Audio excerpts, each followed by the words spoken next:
Is Wednesday, June 9th, 2021, 6 p.m. This Board of Commissioners regular meeting is called to order. City Clerk, will you call the roll? Mayor Hendricks. Here. Vice Mayor Price. Here. Commissioner Hodges. Here. Commissioner Andrews. Here. Commissioner Hudson. Here. Next is the invocation and Pledge of Allegiance. Will y'all join Mr. Trask in the invocation? Our Heavenly Father, we come humbly before you to ask your divine guidance and help in our deliberations this evening. Bless the members of the Commission and the citizens that are present. We pray that our work this evening will find favor in your sight. This we pray. Amen. Pledge allegiance to the flag of the United States of America and to the republic for which it stands, one nation, under God, indivisible, with liberty and justice for all.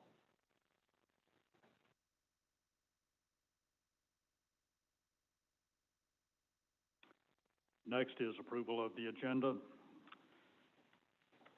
Is there anyone that has anything they want to pull or?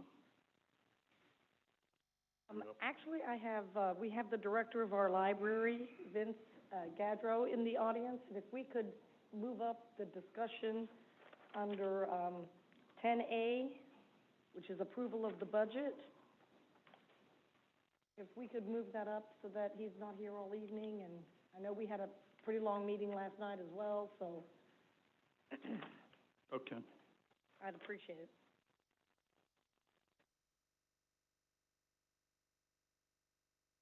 Anything else?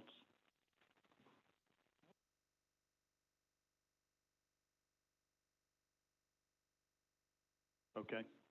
I don't think we have any proclamations or presentations tonight. Is that correct? Okay. Should we approve the agenda?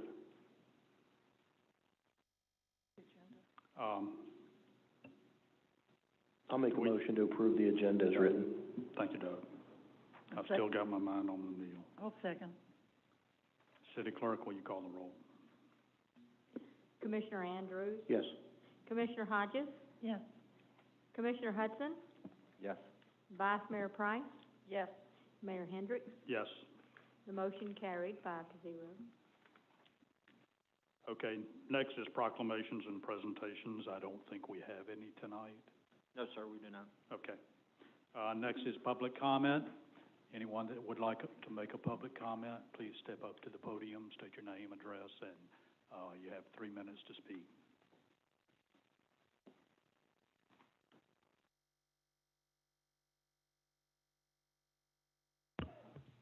Yes, hi, my name is Debbie Weinstein, 441 129th Avenue in Madeira Beach. Thanks for allowing me to give my thoughts on the city manager renewal of contract that was discussed in y'all's meeting yesterday. It's not on the agenda today, so I'd just like to make a couple of comments. I believe Bob Daniels has done a very professional job as city manager since July 9th, 2019, the day of hire as an interim city manager. It wasn't until August of 2019 when the commission voted him to be permanent manager with a 2-year contract. I've always felt that Bob had a lot of integrity, and he has a very stable personality, and I think those are very desirable qualities for a city manager as well as any professional, especially in city or state management, whatever. It was very clear in March of 2019 that Doug Andrews did not want Bob here. He either wanted Vince Tenaglia or Dave Marsicano or Shane Crawford to fill the spot of interim city manager, I guess, until a permanent city manager could be hired. But Bob got the spot, and since then he's worked continuously and diligently with, I feel like, the staff, residents, I know myself, and lots of residents have told me about him with his different meetings that he has for residents and for all the community, and also for businesses. And he's really given our city a certain amount of professionalism, which it lacked for a long time, I think, before that. I believe he's got a good grasp on the needs of Madeira Beach, and probably has worked with most of you commissioners, all of whom have different personalities and different attitudes. But he also seems to work well with administrations of other beach communities and the county administration. I know that in a month or two, his administrative assistant, I believe her name is Megan, will be on maternity leave. So that leaves a big hole there, I think, in the administrative departments. I definitely think it's in the best interest of our city to renew Bob's contract without looking to see what else is out there, because I think that, as most of us have known from in the past, Madeira Beach sometimes has not had the best response to our executive staff in the way of good candidates to perform for us. I don't believe that he's gotten a raise since he's been hired. I'm not sure, but I don't know. But I think that it's in our city's best interest, I think, for all of our residents, our businesses, our visitors, and certainly our staff members, to continue Bob's contract or to restate a contract for at least a year, okay? I don't think that we need to go out and look at anyone else. I definitely do believe, I'm sorry to have to say this, but I definitely do believe that Commissioner Andrews wants to bring back the good old boys network. Maybe not, but it's always a thing. And I think we should renew the contract. I'd ask that Commissioner Hodges or Rice and Andrews to readdress Bob's contract and to join Hudson and John Hendricks to keep Bob as city manager. Thanks for listening to my thoughts. Anyone else?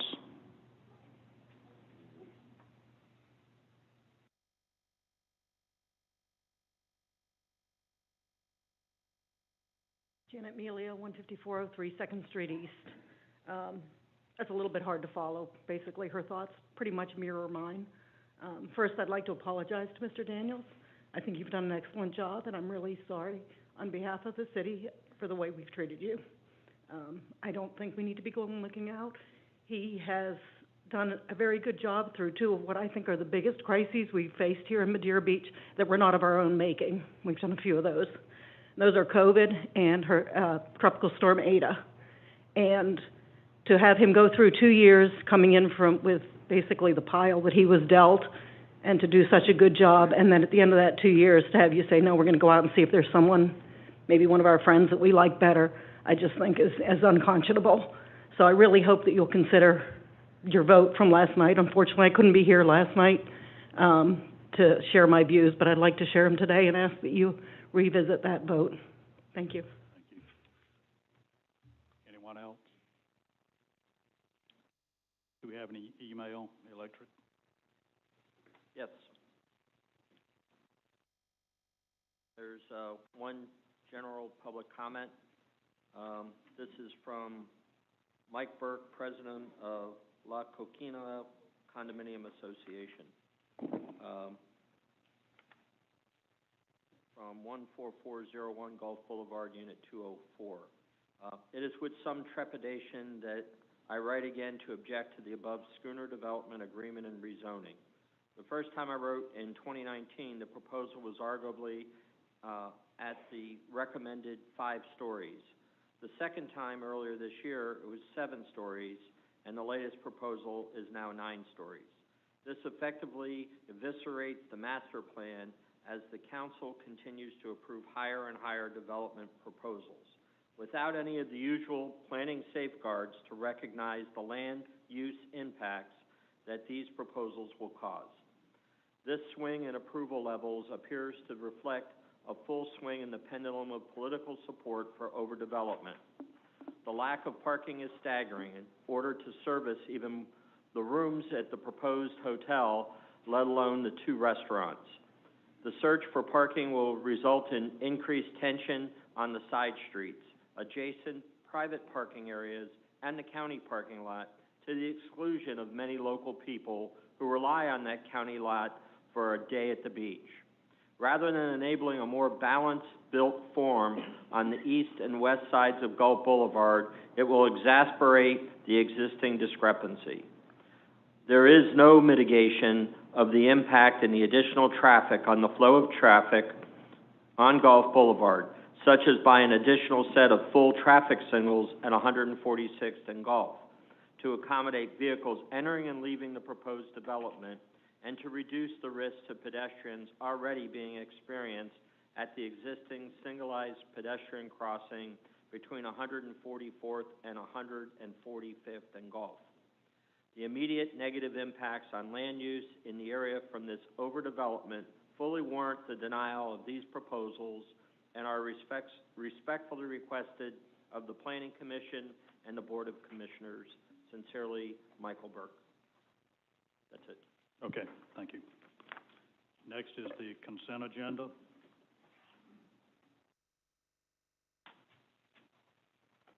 Is everyone okay with the consent agenda? Yes, I'll make a motion to approve the consent agenda. And I'll second. City Clerk, will you call the roll? Vice Mayor Price, Yes. Commissioner Hodges, Yes. Commissioner Andrews, Yes. Commissioner Hudson, Yes. Mayor Hendricks. Yes. The motion carried 5-0. Next is approval of the minutes. Oh, we did that. We did that. Beg your pardon? We did that. Oh, They're okay. part of the Sorry consent about agenda. I think, That's if I on can the- bring to the mayor's attention, I think the vice mayor had made a request about moving up the Gulf Beaches Public Library budget, and it would probably be appropriate to do that at this juncture if you wish. Yes. So that would Okay, be we're 10A. going on to contracts and agreements then. And Mr. Vincent- Trask, will you read that into the record, please? So, this is item 10A, approval of the Gulf Beaches Public Library budget and agreement. Is that what you're referring to, Mayor? Yes, please. Okay. So what is exactly that you wanted me to do? Well, I'll read it in. Approval of the 2021-2022 Gulf Beaches Library budget and agreement. Vice Mayor Price, please, if Yeah. you'll proceed.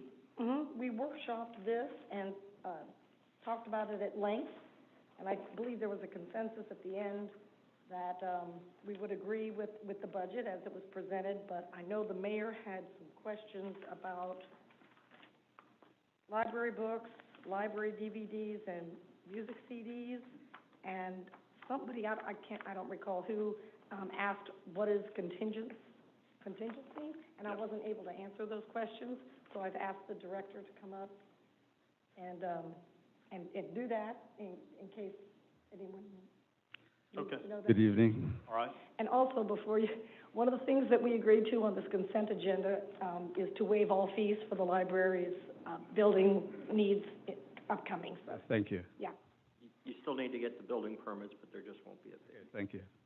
thank you. Hi, Vince. Hello. I just had some questions, and basically they were the same questions that I asked last year. Okay. And that was the $45,000 for book purchases, and the $8,000 for DVDs, and the $8,000 for music CDs. And again, I'll say this is 2021. Absolutely. No, and I understand the question, and I think that in the long run, we're moving, and one day there'll be a day when there's no DVDs in the library, just like there's no physical LP albums. That day will come. We're not there yet. Now, Florida library standards say that libraries should spend 10 to 15% of their operating budget on materials for the library. That would include books, audio books, books on CD, and DVDs.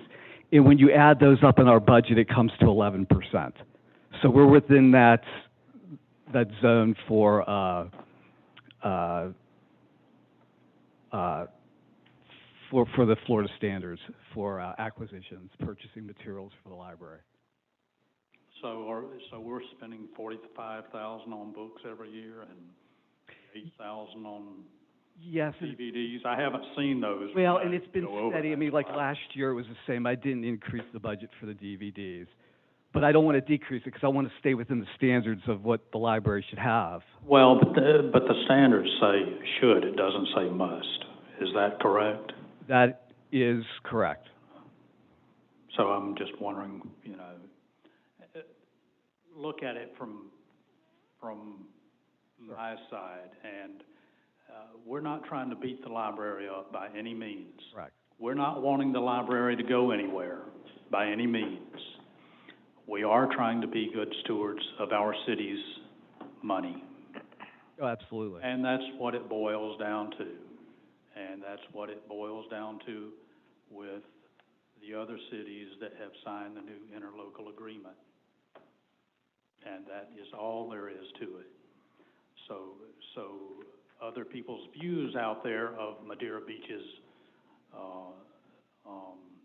intentions are just fantasies in their own head. And so I wanted to ask you about these because I'm doing it to look out for the city's best interest. And I'll do it next year and the following year and the following year. And that the support of Madeira Beach is more than appreciated. I think, as you know, the majority of our users are registered card holders. The people that do the most circulation checking out those books and those DVDs are residents of Madeira Beach. And so until all videos are streaming, which they're not, DVD circulation is still about 24% of our circ. If it wasn't, I wouldn't order one. I've been a library director for 13 years. I've never ordered one CD in 13 years because we don't need them. When we get to that point for DVDs, I will not order them. And like I said, from last year, there was no increase. So I didn't, want to increase it, but I don't want to do any kind of radical decrease at this time. Yeah, well, it had music CDs on there, that's why I was asking. Right. But I haven't ordered a CD in 13 years. But you've got $8,000 in the budget for it. That's the DVDs, not the CDs, the music Actually, CDs. let me see if I've got a copy of it in here. Yeah, the DVDs are the movies, and then the CDs. Yeah, I know. It is lumped together as a line item, library, DVDs, and music CDs. Right, but none of it's music, it's all DVD. Okay, all right, thank you. That was the biggest question I had. And honestly, I think had we not had that little difference of opinion last year, a lot of the upgrades you're doing now to the library, it didn't look like it was happening. So I think maybe that has been a motivator to get some things done over there. No, it is, and it's very exciting. We're finally doing things now that, and I don't want to dwell on the past, but there were certain goals that the library had about expansion projects, and previous boards had been caught up in that. But there's things that were way overdue that this new board now is starting to execute, and it's very exciting. I think you could see on the outside of the building what we're doing. We just had an extensive technology report done. We're going to update all of our computers in the library, and amongst other technologies. So it's very exciting and way overdue. And like I said, I appreciate Madeira Beach's support. And I want to thank Commissioner Price for her time at the library. It's only been 7 months, but I think she's done a lot to help push us get things through. And I enjoy working with her. Yeah.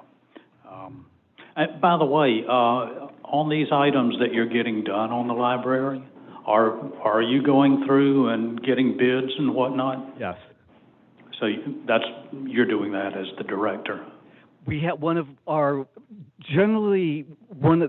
in library boards, there'll be a board member or more that are like responsible for buildings and grounds, where they would be the key people to, I'm definitely working with him and participating with it, but he's spearheading the building effort.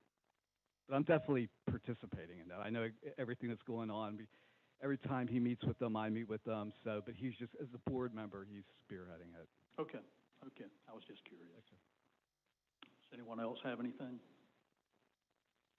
And I'd like to just report that this is lower than last year, and it does include a 10% discount, and it is strictly for the operation of the library. Take my word on that. Okay, good. I'll make a motion to approve the fiscal year 2021, 2022 Gulf Beaches Library Budget and Agreement. Is there a second? I'll second. City Clerk, will you call the roll? Thank you. Commissioner Andrews? Yes. Vice Mayor Price? Yes. Commissioner Hudson? Yes. Commissioner Hodges? Yes. Mayor Hendricks? Yes. The motion carried 5-0. Okay, next is public hearings.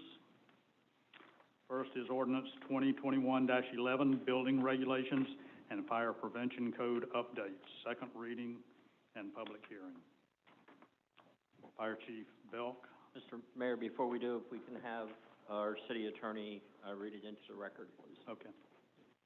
Mayor, Commissioners, ordinance 2021-11, an ordinance of the City of Madeira Beach, Florida, amending Section 14-31 of Chapter 14, Buildings and Building Regulations, and certain sections of Chapter 38, Fire Prevention and Protection of the Code of Ordinances of the City of Madeira Beach to update the addition references of the Uniform Fire Code and Life Safety Code and providing for an effective date hereof. That was the second and final reading of ordinance 2021-11 by title only. Just to reiterate what we talked about at the first reading, it was just cleaning up the language. We were trying to enforce codes from 2006. They were just so old and antiquated. Nobody had really kept up with them, so that's all I was doing. I was flipping through the ordinances, and figured it'd probably be best to make sure we're trying to get businesses to, or we're trying to enforce the current code to these businesses. So that's essentially where we're at, second reading. All right. Is there any discussion amongst the board? I'd like to make a motion. Well, let me ask. Public comment Public comment first. Is there any public comment on this ordinance? Okay. Now we can have a motion. Thank you. I'd like to make a motion, excuse me, for ordinance 2021-11 on second reading. Second. I'll second. City Clerk, will you call the roll? Commissioner Hodges? Yes. Commissioner Andrews? Yes. Vice Mayor Price? Yes. Commissioner Hudson? Yes. Mayor Hendricks? Yes. The motion carried 5-0. Next is ordinance 2021-12, proposed amendment to fees and collection procedure manual, second reading and public hearing. This is ordinance 2021-12, an ordinance of the City of Madeira Beach, Florida, amending the Fees and Collections Procedure Manual that was amended by ordinance 2020-04, providing for conflict, providing for severability, and providing for an immediate effective date. That was a reading of ordinance 2021-12 by title only. Is there any discussion amongst the commission? There is one kind of odd thing I'm looking in here. It's on page 69 of 472, about the wedding permits. We got a small wedding permit application, a wedding permit application, and then wedding permit application fee again. I don't know whether we actually need B under section E on there. I think we're trying to discourage people from getting married. Well, $100, that's not bad. Maybe just a typo or just an extra line in there. To my knowledge, we charge 50 and 100. So if there's an extra one, it's a typo. So I'll double check and. I think E2B just needs to be removed. Okay. Yeah, that's an administrative change. We can do that, no problem, yeah. Yeah, it's just redundant. Anyone else? Is there any public comment? Hmm? Do I have a motion? I'll make a motion to pass ordinance number 2021-12. Is there a second? Second. City Clerk, will you call the roll? Vice Mayor Price? Yes. Commissioner Hodges? Yes. Commissioner Hudson? Yes. Commissioner Andrews? Yes. Mayor Hendricks? Yes. The motion carried 5-0. Next is ordinance 2021-10, amendment to proportionate share development fee ordinance, first reading and public hearing.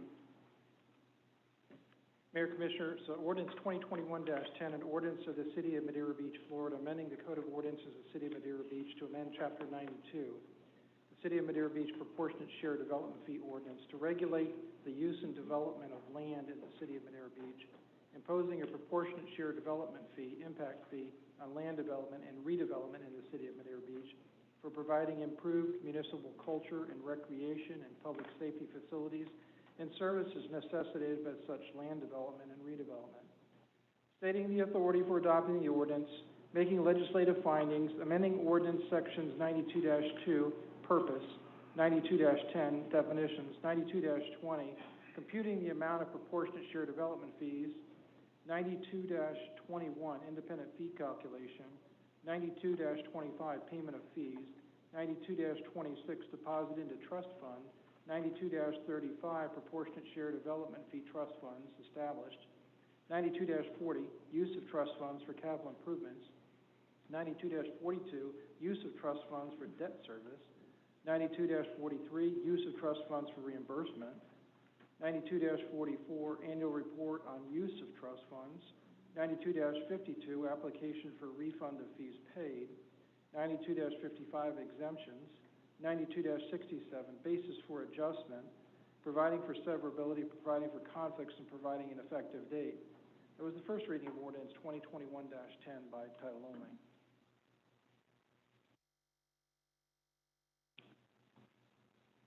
Is there any discussion amongst the board on this? Definitely. Okay. Well, let's, quickly, I will mention, though, on, we got a handout here on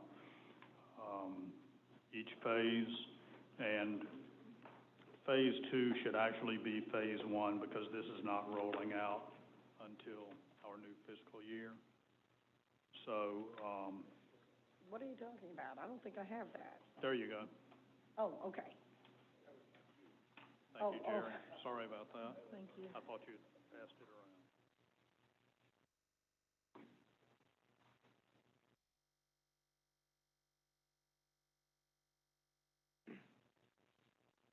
So phase 1 rollout would be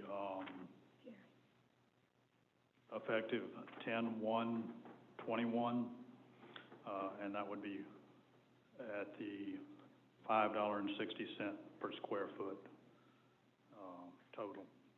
You're talking about culture and recreation that our packet says is $11.89. So the proposed... That's in phase, well, which would be phase 8 at this point, yeah. I guess my first question is, the way we have this phased out, that we increase it every year, how does that square with the House Bill 337 that Governor DeSantis just signed, yesterday, day before yesterday, that prevents local municipalities from raising impact fees paid by developers and builders more than once every 4 years? Mr. Mayor, if I may? Yes, please. Jerry Murphy for the record, with the University of Florida. We're going to work that out between this hearing and the July 30th hearing where the second reading is currently scheduled. There's a lot of language in there. Most amusing is that you can't adopt any retroactive impact fees, but the legislation itself is retroactive to January 1st of this year. Oh. So we kind of have to balance that. I think that you're okay, and I think the reason why would be that you are adopting or would adopt the fee at its total, but introduce a schedule of phasing that would occur over time. So you're not increasing the fee, you're just phasing in the fee that you've adopted. Got it. I just want to make sure we were we will confer with okay. the city attorney and make sure that we're all on the same page between now and the second reading. But that's my understanding currently. It's a complicated bill. There's some other things in there that may affect us, particularly the retroactive aspect, but we haven't adopted yet, so I think, or we have adopted mobility fees, but I believe if you adopt this phasing program or something similar to it, that's okay. There was language in the bill earlier, which I seem to think has been removed before it was finally signed, that talked about if you're adopting new fees, you can only phase them in 4 phases. And that would exceed that 12.5% annual cap basically, except that it's an exception to that provision. But I think that didn't make the final cut, that the governor signed on Friday. So we'll look into that and make sure, but I do believe that this type of phasing is allowed. And we're below the 12.5%. At the 10% rate annually, Correct. you would be below the 12.5%. Jerry, just a quick question, and I kind of understand, but maybe there's people in the audience that probably have the same question. If we weren't to do it by July the 1st, if we weren't to adopt this, why would we'd never be able to adopt a fee for this? Why is there a cutoff date on it? No, sir. Generally, statutes become effective on July 1st, or 60 days after sine die, or when the governor signs them. And the way this bill was written, it was effective upon execution by the governor, so it became effective on Friday. You can adopt the fees through the ordinance and implement them at any time. If you want to wait until October 1 with the new fiscal year, which I think that makes total sense, you can absolutely do that. In fact, charging a fee that would change on October 1, which I would recommend because you want to roll forward to get to the ultimate 100%, for a short period of time is probably going to be more of an accounting nightmare than if we started 1st of October with the new fiscal year. We will be developing, or the city will be developing, a methodology for this and how to calculate it, how Andrew's office can manage the money and so forth during that time. But you can make it effective whenever you want, and you can not adopt, that these are all options up to you. But the new legislation does deal with timing, and so we want to make sure that whatever we do, the timing is good, and so I've provided you with this sort of draft idea of what we had talked about when I was here last with the mobility fee second reading, in terms of how this might be phased if that's what you want to do. In addition, you could phase one fee, say the larger fee, and not the others. All these are options to you. Whatever you kind of discuss and decide on today, Mr. Trask and I will try and figure out how to make that happen, or if there's a problem, identify that for you at the second reading. So kind of the follow-up on that is, if we decide that, okay, you know what, you've been great about presenting us the facts of this. You've been great about letting us know what this covers, and I think everybody's in agreement that some sort of impact fee is a good thing for the city. What we didn't have until the first reading of the mobility study were the actual numbers. Yes, sir. So, digesting those numbers in one setting was a lot, and then coming back and going through them again and hearing a little bit more about it, it's a lot for me. It just, I think there's a lot more to think about than just pulling the trigger on this, because you all agree that impact fees are important. My personal belief is, what we're really saying, and I love the mayor's idea of starting off lower, but we are now in a kind of a weird spot where we're actually agreeing, if we're going to do it, we do it, right? Or we're agreeing that this number of $13.99 per square foot is a fair number, and it's not going to be a deterrent for not only not only businesses coming here, but residents trying to improve their home. And I think that's what scares me the most about it. We have, if you look at our building department has some of the highest fees in the area, okay? And then what we're going to do, so if somebody's coming in to open a business or to expand upon their house, they have to write a check to us, after writing a check to us for building fees or before, for another set of numbers that we're kind of just taking. I don't know. So that, to me, takes away our opportunity to go and negotiate with them, okay? I think the Cambria is a perfect example. The Cambria, all right, well, it was county, but they improved the sewers, they improved the roads, they did things like that. So what if we came to them with this number, okay? I mean, would they have been as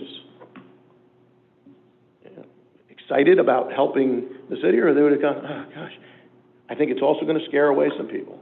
And you know what? None of us up here ran on an anti-development platform. I know that's a dirty word in this town, but we do want responsible development. okay? We do want people to have the ability that if their house gets ruined or they want to tear down their house and build something different, which isn't really going to be an impact. I mean, if they have the same amount of toilets in the house, there's not going to be an impact. They're just building a nicer house. If they got to plunk down 20 or 30 grand just to be able to do that, I don't think we've talked about that enough. I don't think we really have. And I don't think we've talked about that if a development wants to come in and they want to come to us and they want to, you know, well, obviously I can't say any names here, but let's say they want to knock down a dilapidated area or go on a vacant lot and build something that's going to increase our tax revenue, okay? But they have to plunk down $2.5 million before they get started and then still pay our building fees, still pay taxes every year. I mean, don't we get this money at some point down the road? So I'm not against an impact fee, but if we're the only, do we have to be the guinea pig here? I mean, we're the only people on the beach doing it. So I get really antsy when we're the first one out there, because the first one out there is either the hero or there's other options, all right? So that's just kind of my thoughts on it. Go ahead, I guess. Well, we're not the first one out there by any means. No. I think St. Pete Beach has them, actually. And I'm not opposed to not having impact fees on residential, on single-family homes. I mean, it's all a discussion to have. There is no problem. We can do this any way we want. We don't have to do this on an annual basis. We can do it on a biannual basis and stretch it out over a longer period of time. That's all our decision. That's what we're up here for. So you know, the floor is open to have these discussions and decide which route we want to go on it. But like I say, the 6/30/21 phase one actually is not where that will take effect. Phase one will take effect on 10/1/21, which is, you know, our new budget year. So. Well, let me, if I may, Mayor. Obviously, culture and recreation needs to be cut at least in half, if not lower. I mean, I understand, because I did a little research and our expert was kind enough to explain it to me. The reason that number came out of the box at $11.89, which was shocking to me when we saw it last month, was because the city's fixed assets, this is all based on what our assets are, and then you have to tie it in with what, you know, how much growth and what the impact is. This city has so many fixed assets, like our City Hall ballpark, we've got the recreation area, we got 2 beach parks, and we got Johns Pass Village. All that adds up to such a huge amount that it warranted coming out of the box with a huge number like this. I hope that there's no restriction on us taking that $11.89 and knocking it down to $5, $3. I mean, do we need that much? I know we have a lot of recreation area in every single pocket park. You know, we have a lot of area, and that's, personally, I'd rather see public safety go up to $1 and culture and recreation go down at least in half. I'm assuming that we can make that argument and still get this passed. You know, I know these numbers are based on your analysis of, so can we do that? No and yes. Okay. You can't arbitrarily determine a $5 or $1 amount. Okay. But you can take a percentage of what the study has determined and adopt at that rate. And you don't have to adopt it 100%. The study suggests you should, because that's the current level of service that you provide. And as more development comes in, or redevelopment, as buildings get bigger and more people can occupy them, there'll be more demand on that. And to maintain that level of service, this is what the study indicates you need to charge. Got it. You know, I think the idea of phasing it in, as has been discussed, gives you an opportunity to see how this is progressing. And if you filed, like, the impact fees are falling short of what they need to be to maintain that level of service, and you're having to dip into the general fund, which is already challenged and constrained, to keep that level of service up, then, you know, we should keep going on the progressive route. And if it's not, or maybe we decide to lower our level of service, that would be a change in the comprehensive plan. But if you decided to do that, you know, you can do that too. Going forward, and looking at a kind of 6, 7, 8-year window of implementation, you've got an opportunity to revisit it every year. The city should be revisiting it as well, because it's based on your fixed assets, and it's based on the area that has been developed according to the property appraiser's total living area column, which is basically, not particularly, but basically area under air, living area. I've lost my train of thought. But that's the ratio. That ratio can change. You may sell some fixed assets. You may acquire more. Development is going to expand that basis as well. And so every year or every other year, depending on how you decide to move forward with this, you should be recalculating those numbers because, again, the statute requires the most current local data. And that data changes over time. I think as Director Portell has pointed out in other meetings, your comprehensive plan really has not been thoroughly revisited like it's supposed to be every 7 years for more than that period of time. And so, this idea of revisiting these things, particularly in conjunction with your budget, because this will be a revenue item for your budget, and you'll begin to see, how it parses out. Okay, we had this much development, we collected this much in fees, but we have this project that we want to build to maintain the level of service, and we didn't make it. And so, or maybe we surpassed it. I don't know. These are all things in the future. But I think that, as you go forward, then you can start to see how it is, because the beach has never had impact fees before, Madeira Beach. No, Madeira Beach has it. So you're kind of learning as you go. Dunedin has it. Certainly Palm Beach, St. Pete, Tampa, Clearwater, Dunedin, Clearwater has it. Entire counties have this fee. Pinellas County has Orlando, Kissimmee, Punta Gorda, Fort Lauderdale, Miami, Townsville, Naples, DeLand, Ormond Beach, Deltona Beach, Fort Walton Beach, they all have it. So I don't think we're going to be the guinea pig. No, I I mean, specifically said on the beaches. I think But- everyone will follow us. Right, and that may be true, but what's their total? Just the closest city to us, One of the what is their worst total? ones was Flagler County, because I did a lot of research on this, actually, because I have people saying this is going to hinder development. And I will read for something that I printed out, and it says, the evidence is strongly against the argument that impact fees either slow or discourage growth. Florida's highest growth decades followed the imposition of impact fees in the late 1970s.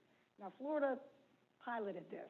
Florida was one of the first states, because we don't have an income tax, right? So looking for innovative ways to raise money, and Texas followed. So those two states really have impact fees more than a lot of the other states. It says Flagler County led the nation as the fastest growing county for several years during the middle 2000s, despite relatively steep impact fees. I'll look it up, what their impact fees are, but Yeah, I don't Kinda know what it. I'd like to know is where we sit in there. Are we way above the closest people around us? Are we way below? Are we, We're if they're unique. too low, then we go higher. Right. We're also making a decision, just so we're all clear, we're making a decision for the next 2 or 3 boards that come in here, okay, going forward. And that's okay. As long as we're all in agreement that this number at the end, that's what we gotta figure out. Is that number at the end a fair number that these developers or these homeowners should be paying, okay, in order to do a project and then have to go back and pay building fees? I agree with you. I think it's great that other people have had great success here, okay? But the closer we get to our little, I just don't think we've discussed it enough. I think the concept and the idea is accepted by everybody. By throwing a number out here of $13.99, and nobody in the room right now, without having to look it up, knows what the closest number is to us, or what exact, and thank you, Vice Mayor, for doing the research. Yeah. But we don't even know what the number is.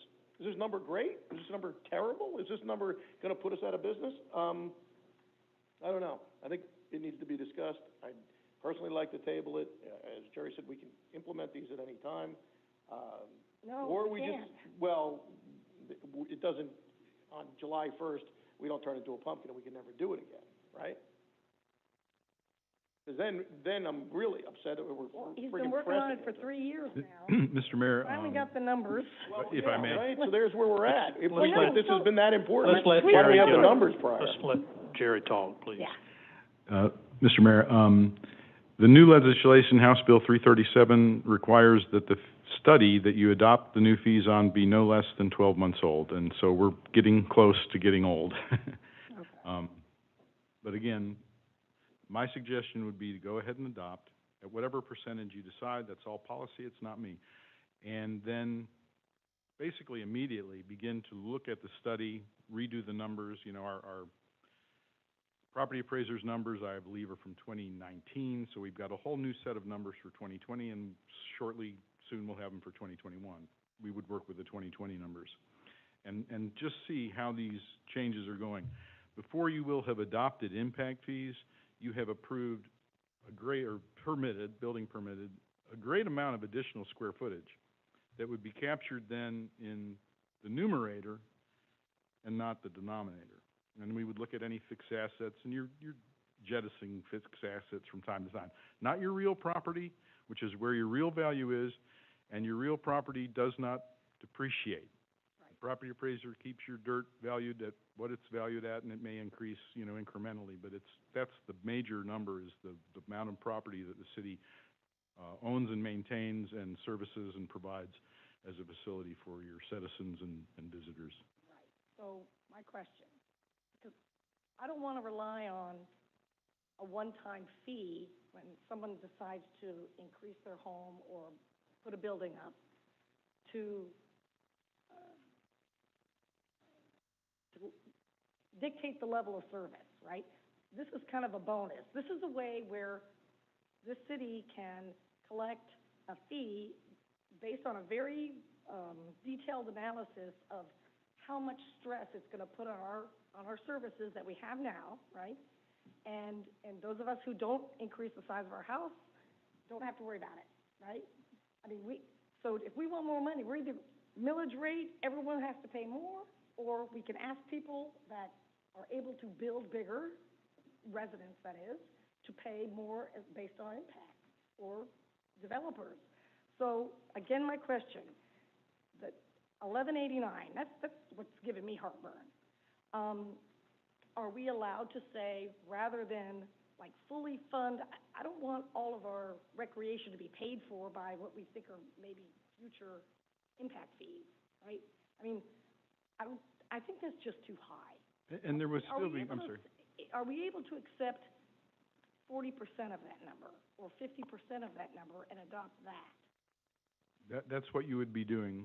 Okay. If you don't want to phase further, you certainly can do that. Right. May I say something here? We're not determining this for years on down the road, because we can change it in a year. We cannot put it into effect one year. We may, on down the road, decide that we're going to do it every other year. However we want to do it, it's up to us. We just can't go up over 12.5% per year. Now, I just looked at this, and if we do it at 30%, and we stretch it out a little longer, that brings the total on the first year phase-in to $4.20. If everybody's worried about what the total cost is, that brings us down another $1.40 a square foot. I'm more worried about the cost in 6 years. It doesn't have to be anything. We can leave it at $4.20 if we want to. That's up to the commission. And we're a government. If we have a chance to get more money in, we're going to get it. Face it. Well, no one's going to say, oh, no, we don't want money 1 year. There's no board that's going to do that. I don't think that's a thought. But I think the mayor's onto something here, because I think... Mayor, if I may. Yes, please. Impact fees have been waived, repealed. There's been a lot of things done. It's when local governments think that they can manage the national economy by reducing their impact fees, they do that. It doesn't really affect, I think, the study that you pointed out from Flagler is very true. That's what the data has always revealed. And the University of Florida was instrumental in those Florida impact fees, so we've got a lot of history in that. Impact fees have never really had a big hit on growth and development. The community that develops does not like impact fees. It potentially cuts into their bottom line, though studies show that the fees are passed through to the ultimate user of the property. Right. The other thing I would like you to keep in mind as you think about residents is that the person who owns the residence is not really who you're looking at with regard to the fee. They may be the ones paying it, but the property values adjust over time, and properties change in beach communities. The turnover is great. And so what may be a lovely couple with no children who have retired to the beach decide they can't maintain what they have right now and want to move off the island to an assisted living facility, and they sell their home to a family who has, you know, parents, grandparents, some kids, a larger family. It's a larger impact. It's the size of the home that generates how many people can occupy it.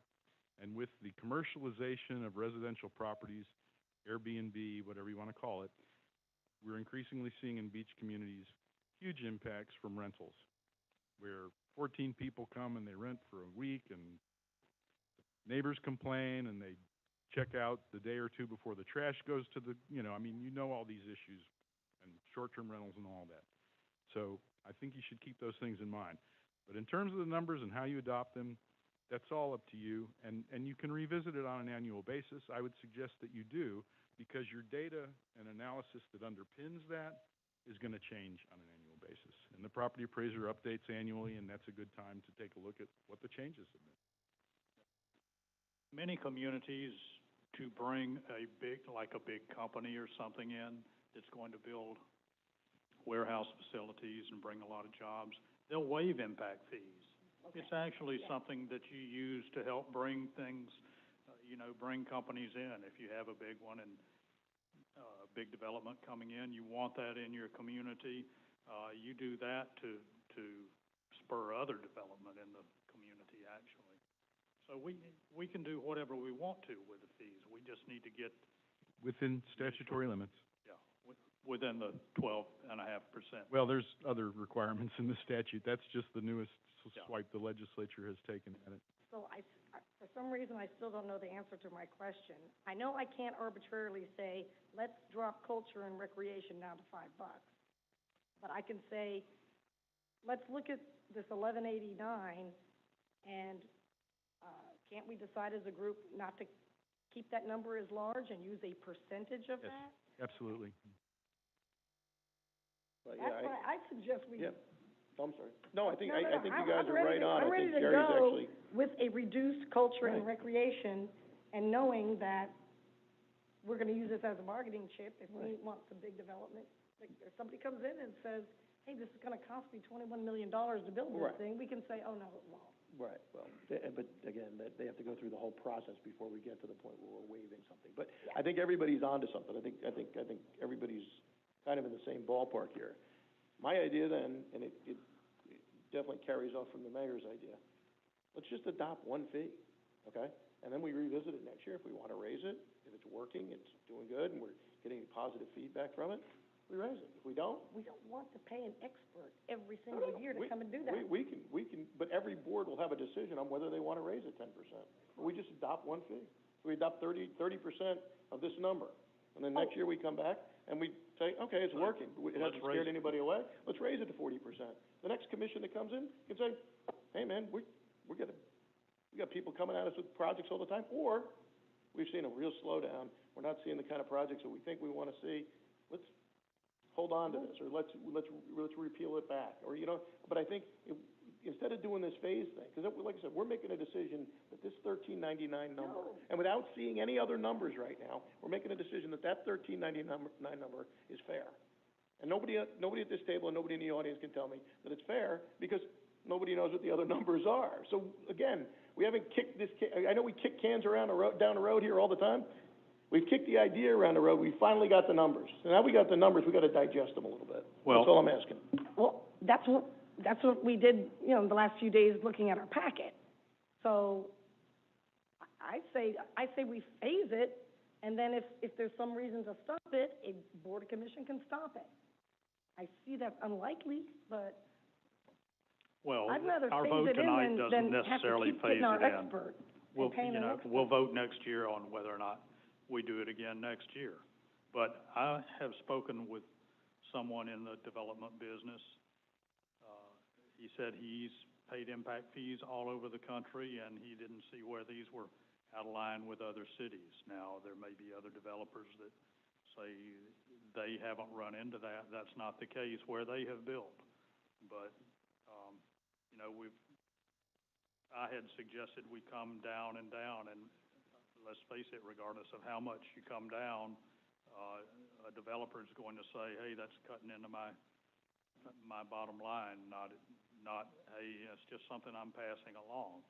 But, you know, I'm one vote here, but I think we've cut it way back even at the 40%. And I'm fine with even going to 30%. And it's $4.20 per square foot. And, you know, and we start there, and we figure it out next year as to whether or not we want to raise it that 10% or 12.5%. And ultimately, because, you know, let's face it, 7 years down the road, this $13.99 may not be an accurate figure. It may be higher than that because we've got inflation and you know. But the thing is, if we have a plan in place, we can always stop the plan. I don't think we want to, it took Mr. Murphy years to get to this point with this. I don't want to just take his expert advice and just wipe it off and say, oh, no, we're only going to do the one. I think we agree on a smaller number for culture and recreation, and we go with that. Or we take culture and recreation and say we're going to phase that in for 15 years. Just something so that I think the $13.99 sounds high to me. Well, And it's all because of the $11.89 for recreation. But $13.99 is not now. $13.99 is 7 years from now. Right. And who's to say along there that we're not going every other year with an increase, not every year? So it could be 14 years out. I mean, it's up to the individual commission as to how they decide they want to do it, really. That's what I understand. Is that correct? Yes, but you can't just stop and start and stop and start without all the analysis all over again and. Of course you can. No. It's up to no, us. We can't. Of course you can. Can we? I mean, don't we have to adopt the whole package first before we can stop and start and stop and start? Mr. Mayor, to address the Commissioner's concerns, you can stop. The legislature loves it when you stop. Yeah. Starting requires a little more analysis. You have to have more detail. They seem to be moving in a direction that they want that analysis updated more, which makes sense because big data has allowed us so much more information. But you can stop at any point. You can roll back without even the 90 days notice requirement. Moving forward, if you decide to increase and you don't have a phase, you have to go through the legislative activity. If you've got the phases in place, they will be basically administrative unless you decide not to. And what I've talked about with the manager, Mr. Daniels, is that, you know, on an annual basis, as part of your budgeting, you would revisit this. So you see how it's working, what it's bringing in, and you are required to spend those funds on the things that they're collected for. You know, they're very sequestered like a trust fund. Right. And so you can start seeing if you're meeting the goals of the next CIP to be able to, you know, continue that, how much the general fund is having to supplement that because it is a lower percentage. Or maybe you've decided that, you know, we're built out in culture and recreation, so the level of service might change. You know, those are all things moving forward, and you just have to revisit them like you would a budget every year. So the recommendation, I'm just trying to avoid having to redo an analysis every time there's a change. I'd rather get something down and just let it ride, and if at any point we say no, you stop it. I don't ever see that happening, but if someone after us decides they don't want the money and they stop it because they think it's making some sort of negative impact on development, we don't have a whole lot of more to develop around here, frankly. But I just would rather see it passed with just a lower number. I think that would be the simplest way to do it, but I think we got to do something. We've had this gentleman working on this for 2 years, 2.5 years, getting it in shape for us. And, I think two. It's been a while. He loves coming down here. It is a beautiful place. Yes, Mr. Murphy, how often do those studies need to be done?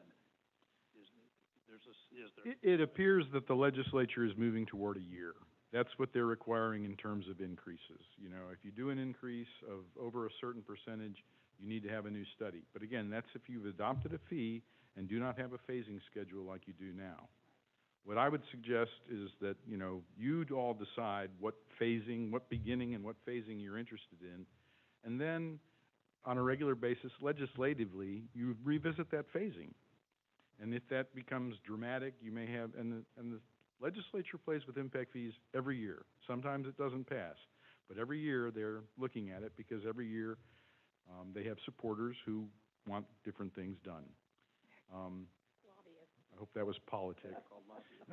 And so, you know, you're going to be revisiting it, and you can decide and see how it works out. You've never had an impact fee, you know. It's a learning curve, I think, for everyone. And, you know, normally I would say, no, not 30%. You're not going to meet your level of service. But here we don't know. And so I think it's not unreasonable for what the mayor has proposed and what y'all have discussed. And if you want 30% or 40%, whatever, I would just encourage you, because of the new legislation, to adopt a phasing program that does not require you to do an analysis every time you've got that analysis. And then again, there is an internal way to look at that property appraiser information, look at the new units that have been built, look at what the city has acquired or sold or taken off of assets, and see how that ratio changes over time. And if I may, Dr. Murphy, if you have a set criteria that you looked at and the data that you had for this study, we could monitor that over a period of time and help keep our costs down when you have to do your analysis again. Yeah, I think our idea would be that in the coming year, because again, our data is getting to the point of where it's old, not yet, but it is, that we would look at the implementation factors. You know, you need things to coordinate between the building department, between community development, between finance, and of course with the board, you know, to run this. The ordinance will not run itself. You need sort of an administrative process. And that would be the thing that we would develop, and also take the formulas that we've used for the study and put those in a sense that staff can manage the fixed asset changes, the property appraisers changes, and see what that ratio evolves over time. That would not require a consultant. You've got the foundation based on these three studies.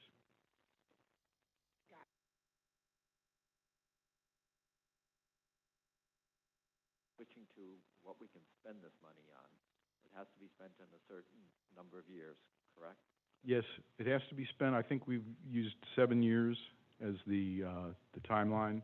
So within 7 years, which is how often you update your comprehensive plan, within 7 years you have to spend the money or return it. And is it all on infrastructure, or what would we spend for culture and recreation? So everything that's included in culture recreation includes this building, it includes the city-owned assets in Johns Pass Village, it includes your beach parks and your other parks, and this entire campus, including the property underneath the fire district.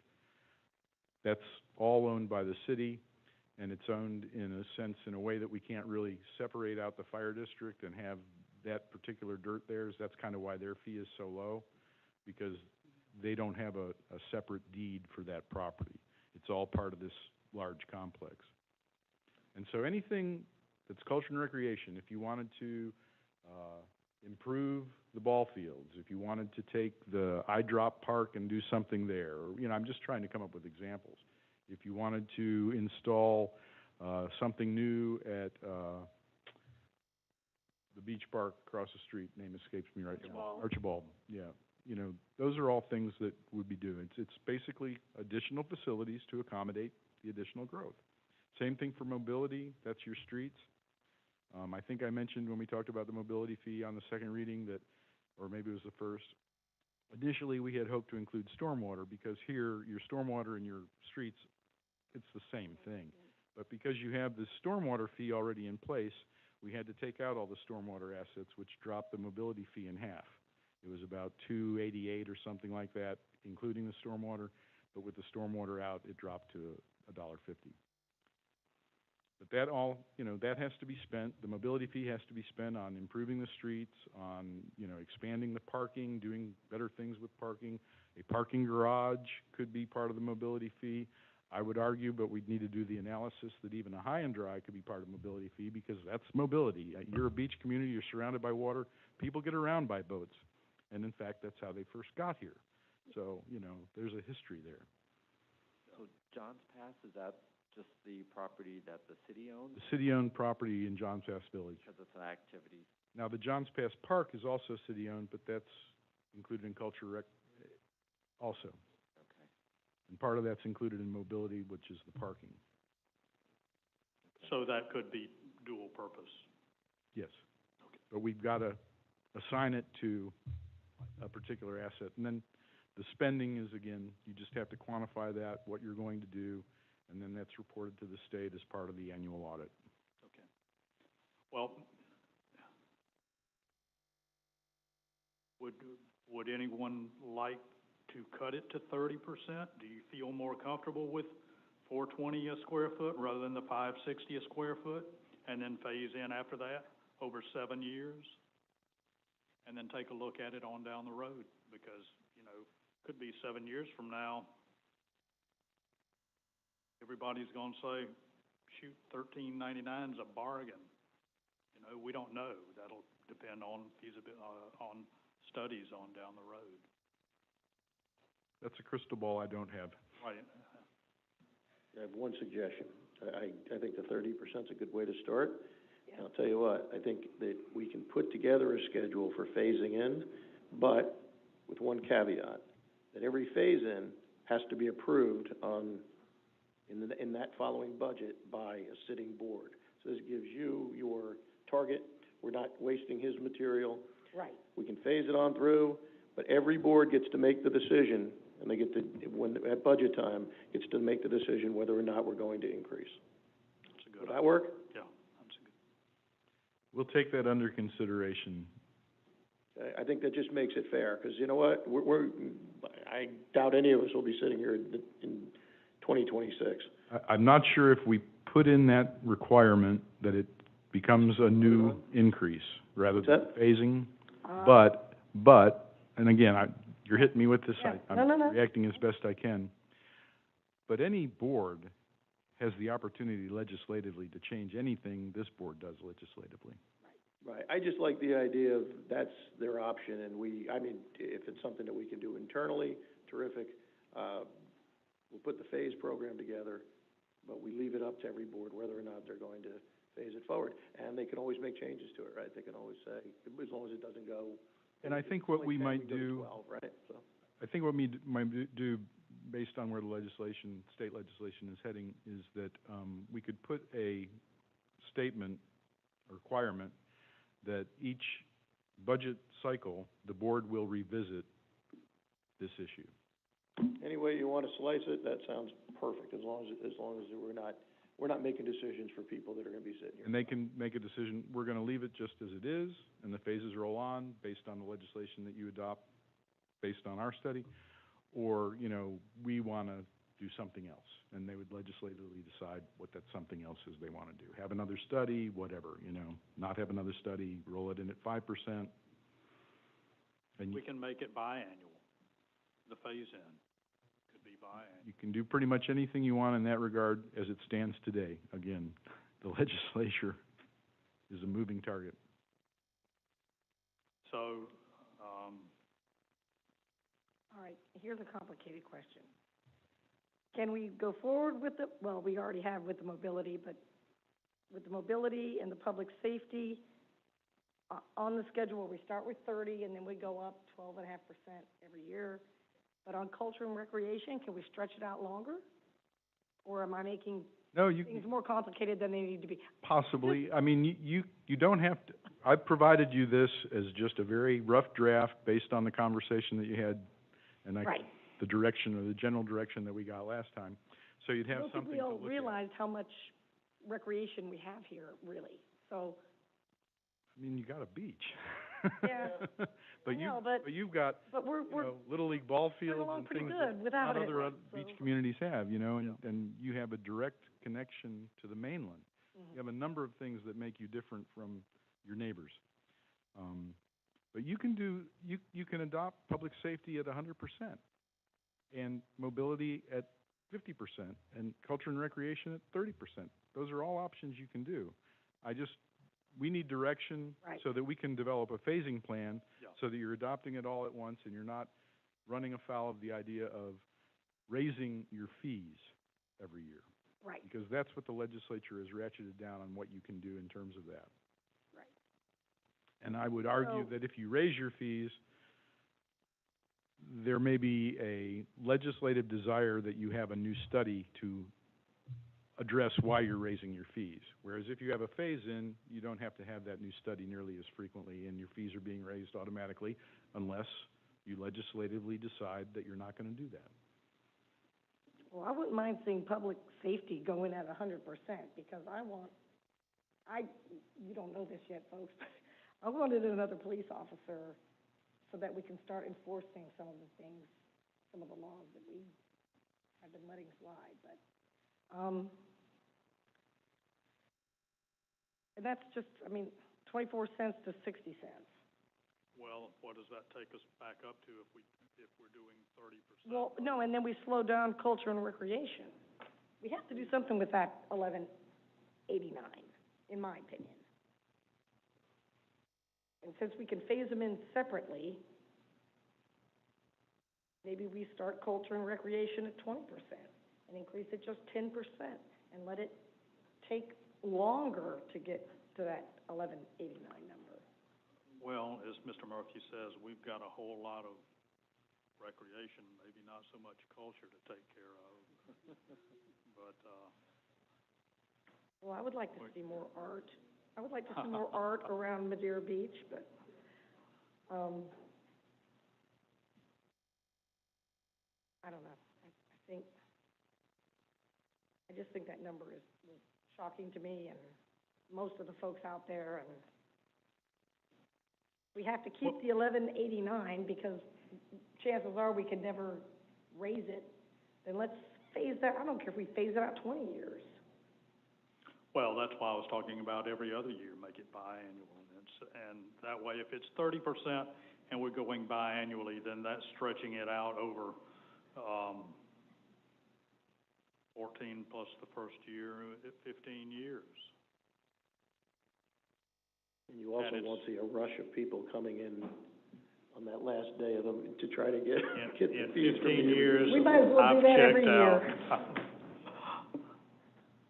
I'm in agreement with that. I think we can, I don't know. I guess we gotta hear what the audience has to say, but I would be in agreement with starting it at 30, putting a phasing schedule together, and leaving it up for review every year as we phase it. We can phase it as long as you guys want.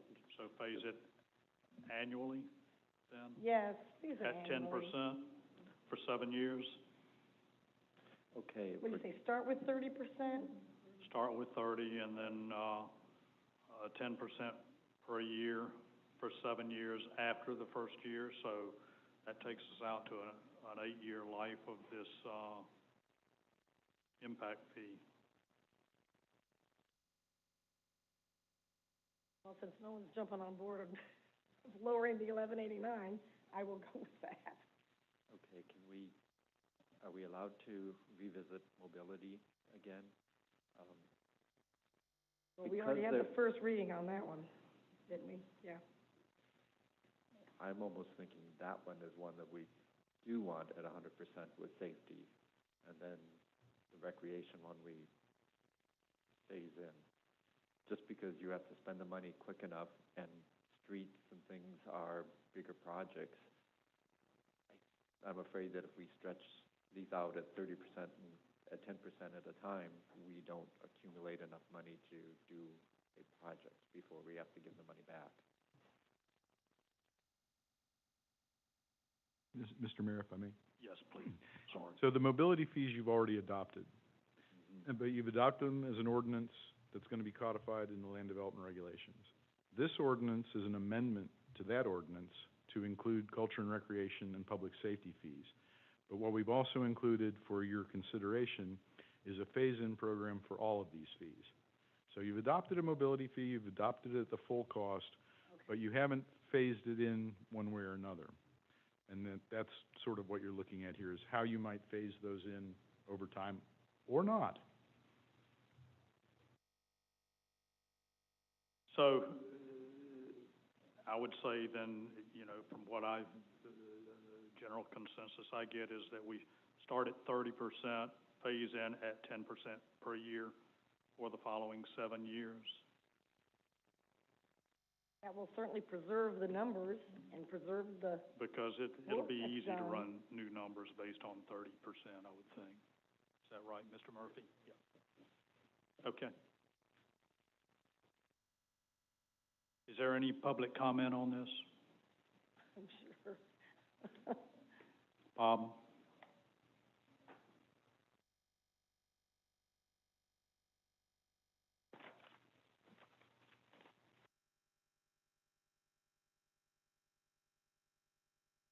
Robert Preston, 425 South Bay Shore Drive, Madeira Beach. I guess one of the questions that I have is, Mr. Murphy's time right now is out of the general fund, is that correct? To do this study? Yes. So, the other question that I would have, because it has to be revisited or studied, can the money that's collected for those items and putting these pots be used for the new evaluation? He's Andrew's, he's nodding gone. his head. Pardon? Our expert, Dr. Murphy, is nodding his head. Okay, so that answer is yes. So you don't have to, so if you revisit this again, you won't have to be taking it out of the general fund. It'd be taken out of the monies that was used, collected for that specific point. So I think that makes it a little bit easier to do rather than just a general fund item. Thank you. Thank you. Anyone else? Debbie?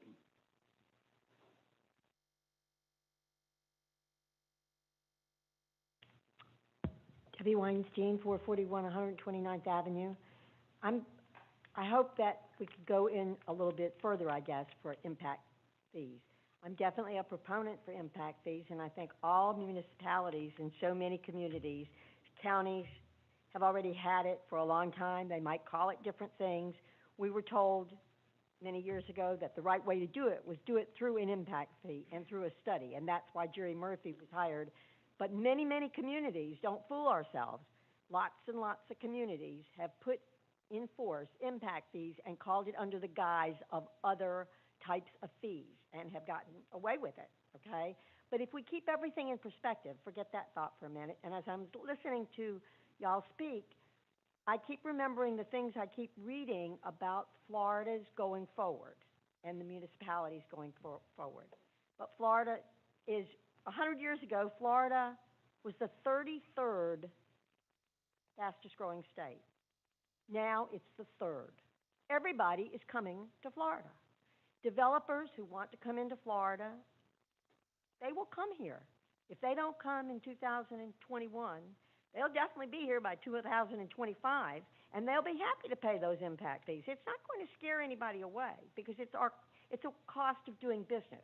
And I think that the more reputable and the best developers are going to realize that it is a cost of doing business. And while it might not come out of my pocket or your pocket, I know it's a way of recouping and bringing back, making it, if you're in the process of building a home or in the process of building putting a business in or a hotel, and you're using 1,000 more cars are using your street that particular day, then somebody's got to pay for it. So, thank you. Thank you. Ray?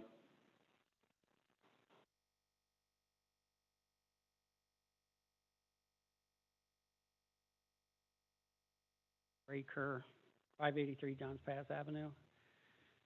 You definitely have to separate, and I like the way it was started out with the residential versus the commercial. I don't know how you can have a 50% rule, tell somebody they can't make large renovations to their home, and then throw an impact fee on because they actually have to, they build something that's a little nicer, and they get that extra space upstairs out of their garage or whatever.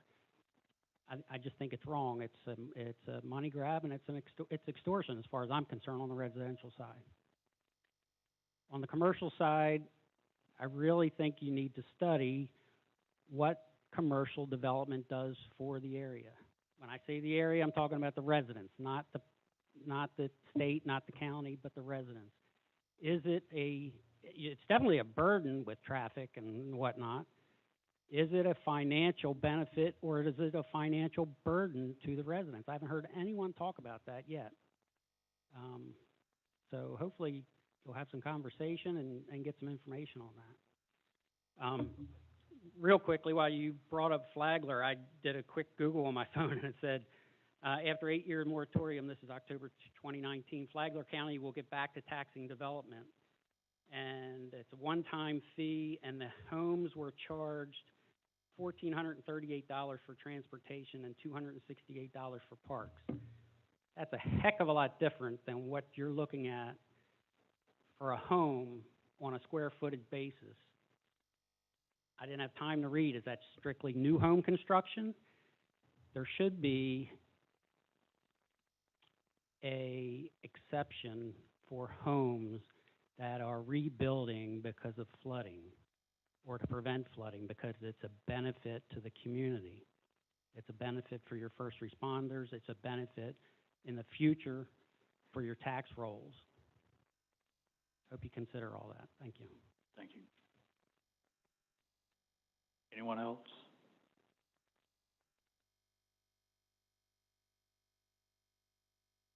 Denise, 13311 Boca Ciega Avenue. As somebody that is planning on tearing her house down due to termites and being a beach, I am now looking at increasing my cost. I have a stilt home, it's 13 feet. That one floor that's up is totally ruined, almost. The second floor I'm going to add, because it seems like stupid not to build that up. Well, if I have a very small home. My internal area is about 875 feet living space. Now, when you look at the tax records, it includes, everything else. So if I add on my footprint right now another 800 square feet, the math is scaring me to death. I told my contractor, you better build this for $250 or you're going to be paying for it. Now, I realize now with COVID, I'll be lucky if I get out of there building on this home for $350. And when I hear about the impact fees, $1181 for the one, I'm thinking, this is ridiculous. I am a resident. I am one person. I am not going to be putting anything else on burden on the city except for one more toilet. That is a burden. I understand that. But it's the same amount of people in my house, me. I'm driving on the same streets that we've all been driving on. And I want this town to grow. We don't have a whole lot of growth area left, that's for sure. So I think when the houses get ruined by floods or by any other natural disaster, it's going to bite them really in the butt. It's going to be very, very hard to have a lot of these people redo their homes. And I don't want to see a lot of my good neighbors leaving. Right now I'm seeing a lot of my neighbors living somewhere else or making other circumstances, renting a house from somebody else to be able to try to fix up their house. So that's, as a resident, yes, impact fees are needed, but I think we really, really need to discuss the burden on the residents themselves. Thank you. Thank you.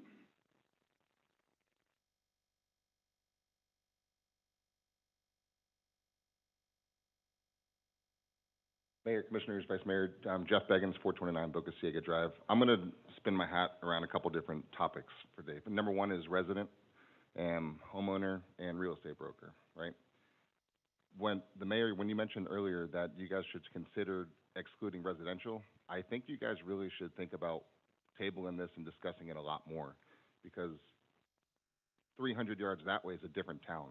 And the guy coming here from Chicago, thinking about buying a waterfront house to build, can easily go 300 feet that way and build in a different town. And it is a competitive environment, and we do have a great city, but it's gonna postpone, and it's gonna ultimately hit the residential homeowners. Because the example I used last time, a 1,000-square-foot house, look across the canal. Next to a 1,000-square-foot house is replaced by a 4,000-square-foot house. That's a $42,000 hit to property value. Any way you want to slice it, phase it or not phase it, it's a $42,000 hit to that property value that the person in Reddington Beach does not have to pay. I don't think it's responsible for that. I think it's worth tabling and really considering excluding residential, and then really do, because we're going to have a lot of homes being torn down. A lot of homes will be rebuilt. They're past their functional use. It's just the way things go. 50, 60-year-old home isn't going to be here anymore. So something to really consider. I think it's going to have a major impact on most regular residential homeowners like all of us in town, right? Now, switch the hat, developer side of the world. I love the idea. I have no problem with the idea of an impact fee, especially as Debbie just pointed out, when it can become a pass-along, right? But it's got to be budgeted and thought about in advance. The time it takes to get a project before you guys even hear about it is a long time. Never even comes to you guys until it's most of the time purchased, paid for, based on current codes and ordinances. I know of several projects that you guys don't even know about yet, that haven't even come to you yet, because it takes a long time for thoughts and architects and engineering fees. To think about putting this in fiscal year in 4 months from now, that's not fair, right? It's just not fair, because people have bought and closed on properties, and it takes a lot more time than that to get something done. Now, maybe next fiscal year would be fair, right? Because then now, as a pass-along, now I can budget for that. I bought a piece of property to put a unit on. Now I got to budget an extra 30 grand. That's a lot of money, right, from the grand scheme of things. So when it can be thought about in advance and planned for and put into a pro forma, no problem. But 4 months, guys, doesn't do it. They just don't. I love the idea of an impact fee. I love the idea of making the city better. I think it's a great idea to have one, but I think it should be phased. I think it should be lower, right, until we have a real need, and then we can always address it and get things to happen. But really, really, those 2 points I want to make. Consider pausing this and really thinking about excluding residential, and then maybe consider next fiscal year as a start, because guys, it really does take a year and a half, sometimes 2 years, to get a project done. I personally bought properties that you guys haven't seen yet for nothing crazy, but I didn't have a few extra $100,000 built in, right, and an October start, and I'm not the only one. So please consider both of those. Thank you. Thank you. And I will say, on 4,000 square feet, doesn't come to $40-something thousand. Comes to $16,800 on 4,000 square feet. No, at $4.20. Yeah. In 10 years. 10 years from now. Yeah. Yeah. Okay. Yes, sir, Mr. Carnes.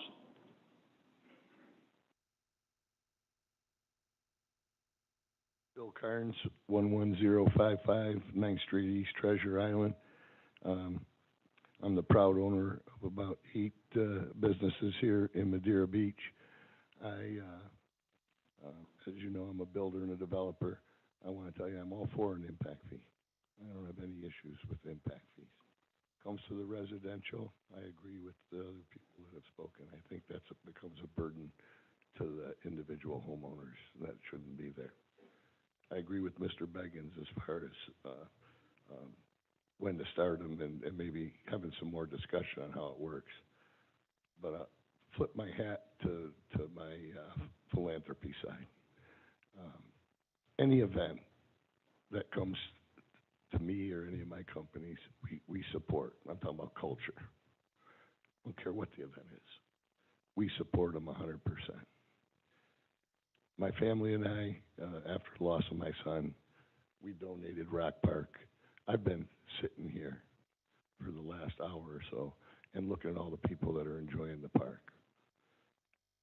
Would I love to see some dollars into the park fund to make that park to be the shiny jewel that it should be? You're damn right I would. I want that. I think you have to be reasonable. Is $420 reasonable? Maybe, probably. I'm not sure. I like the fact that you can phase it. I like the fact that whether it's this board or another board, that board has that choice to do what they want to do with it. And if I'm understanding that, that's acceptable, to me.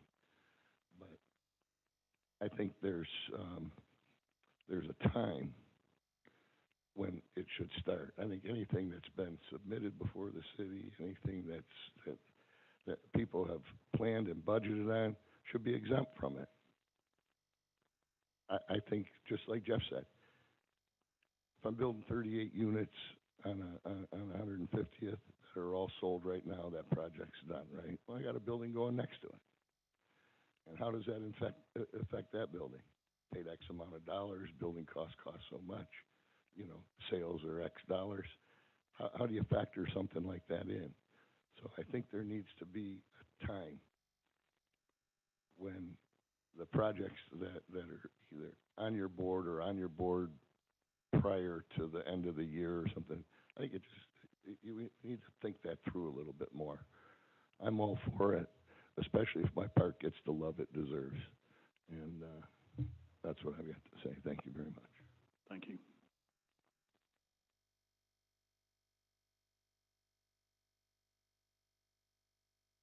Well, I know this is something we need to get into effect before the state, I guess the state mandate kicks in as of July 1st. That bill that was passed, is that correct? No, sir. This bill was made retroactive, so it becomes effective on Friday when the governor signed it, and that takes it back to January 1st. So the bill is in effect.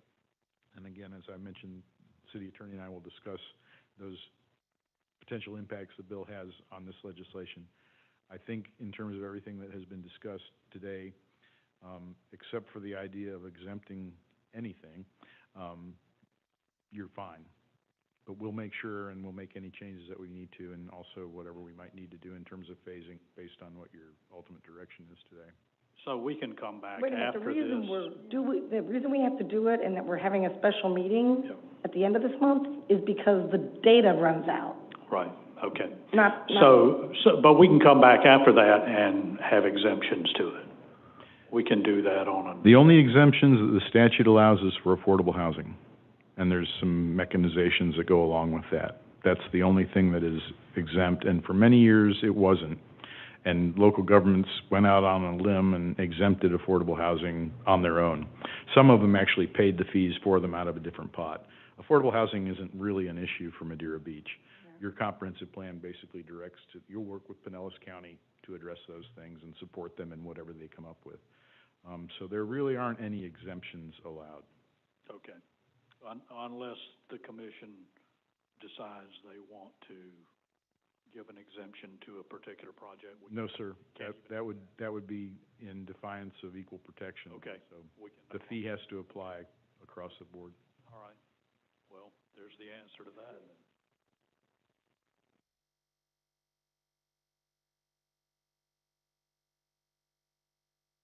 Well, what do you think? 30%? An increase of 10%? 30% with a 10% increase over 7 years.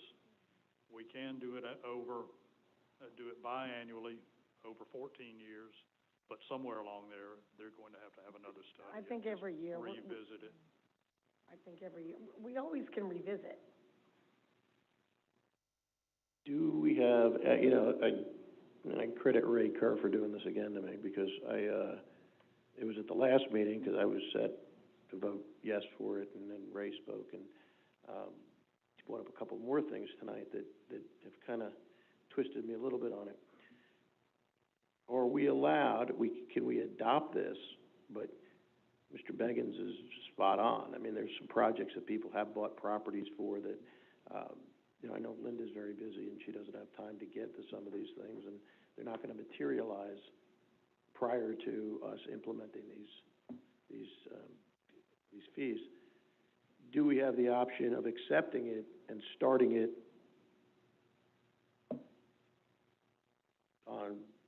in 2022?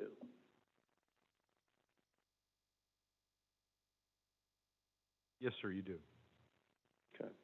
So, and I think, the idea of this, again, is great, but I think we also have to be, stable and fair about what we're doing up here. If somebody bought properties 2, 3 years ago and it's taken them that long to develop them through our process, I mean, it's not, you know, again, we get people waiting on building permits. I mean, what if somebody's waiting on a building permit that's what they're supposed to get in 6 weeks, but it gets pushed back to a certain time, and we see that. This is, you know, hopefully this new software that we talked about earlier cures that ill for us, but we're gonna penalize people for some of our own tardiness. So my thought would be, yeah, 30%'s fine. I mean, but why not we let the people that have purchased these properties have business plans developed. If they can get them finished by this time next year, terrific. And we just start our phasing on 6/30/2022 and keep the same phasing schedule going forward. I think that addresses everybody's concern in the room. Except mine. What's your I think concern? we're watering this down too much. We've been talking about impact fees for years. But we've never had a number, Hap, and that's the real We always issue. knew it was a couple of bucks. What's that? Everyone always knew it was gonna be at least a couple of bucks. Correct, but nobody Right. knew how So much it was gonna be $4.20. or when we were gonna, and we never knew when we were gonna implement that. I mean, that was never really discussed until here just recently. We've been talking about it for a while. I think nobody stood up there and say impact fees are terrible. I think everybody agrees to it. Our question is, how much should they be and when should we start them? I think that's where we're down to, right? Well, I think that's where we're at. I'd like to grant some kind of grandfathering in and then phase it in. But again, like I said, I mean, Jerry's done a great job with this. I think, you know, it's tough for me as a numbers guy to look at these numbers and not have anything to compare them to. What Ray just said, I don't know if that can, I mean, it's a little different than what the Vice Mayor said earlier. I mean, Flagler's using them, but they had an 8-year moratorium on them, which is great, because I think maybe what they did, what we're planning on doing, they got to revisit it every year, and somebody 8 years ago said, nah, we got to stop this because we're losing development, or we got to stop this for some other reason. Maybe we have too much money, I don't know what it is. Okay, I got a compromise. Compromise, yeah, I'm all for it, let's go. I like that. One of the reasons we wanted October 1st is so that it would coincide with our fiscal year. Why don't we enact it 6 months into our next fiscal year, which would be April 1st, 2022? That's a compromise. Yep. That way, we'll have half a year at least of data to look at for the next time we vote. I mean, or next time this pops up. Okay, so April 30th, 2022. April 1st. April 1st. Yeah. Okay, 2022. That gives everybody more time who bought property to build in their $4.20. I feel bad for Linda Yeah, and well, Frank, they're gonna get a lot of calls. This has turned into more of a workshop than a I know. commission meeting, but because we've had some more discussion on it, I'm going to open the floor back up to public comment.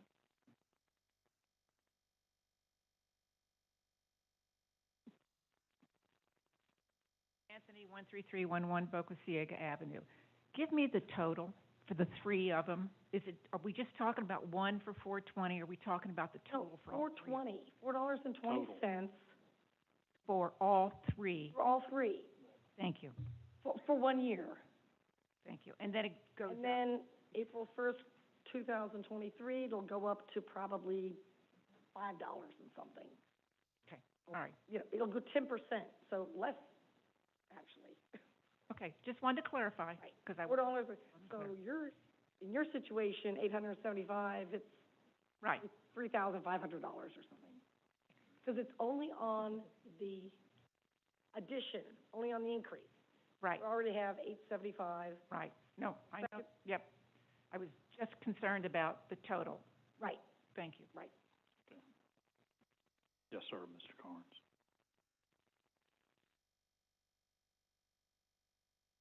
Thanks for opening that back up again. I apologize for my sinus infected voice here. It's a little froggy. So clarify, are you doing it for commercial and Yes. residential both? It's going to have both impacts. Okay. That was number one. And And you said this April, what is that? Is that when a project is presented to you after April, that project's impacted? What about projects that are presented, say, in October of this year? It wouldn't affect you at all in October, because it So wouldn't. as long as something's applied for at the city and it's underway, The trigger, I think, correct me if I'm, oh, Dr. Murphy, you tell us Yes. what triggers it. you've done an excellent job in your work. Thank you, sir. I'll go sit down. I think that's all I have. Okay. So what the statute requires is that the fee cannot be levied any time sooner than building permit, which is pretty much the end of the road. You've got a certificate of occupancy after that. And at the time that the building permit is issued, that's when the fee would be assessed.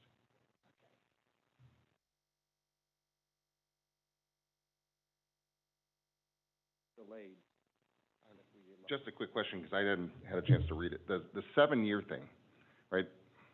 Does that in stone? Does it have to be a 7-year spend for that money? Because that's a long time. I mean, if somebody comes in and pays a few $100,000 to the city for culture and recreation, let's go do something with that money now. Why wait 7 years? No, the 7-year is, The limit for it to be to used. using the money. To use the money. That No, doesn't. no, what he's saying, it's gonna take us 7 years right now to get up to collecting 100% of the fees that we're passing tonight. No, I'm saying if a project comes in next May, right, Oh, and they get okay. the full $4.20, say it's a 100,000 square foot building, whatever, just numbers. Okay. So we're gonna get a big check to the city. Right. It's gonna sit in a lockbox, but it could sit in that lockbox for up to 7 years. Right. That seems pretty wasteful, because, I mean, I would love to see a shorter time period, so why don't we come up with some cool projects from a city that money's to be spent on, so then as a developer coming into the town, say, hey, yeah, we're gonna charge you this few $100,000, but we're gonna get an amphitheater or whatever it may be. Not 7 years from now, somebody might decide what to do with it, maybe one day, and that's a long time. There's not a lot of incentive, right? There's no, Well, that's the max. I mean, it's a match. Not to worry, the money will be statute forces us spent, to spend Jim. it What's in that? 7 Not to worry, the money I will know, be. but you know what I'm talking about? No, every commission will be fighting I see what to you're saying, but spend that there's money. no way it's going to sit in there for 7 years. Yeah.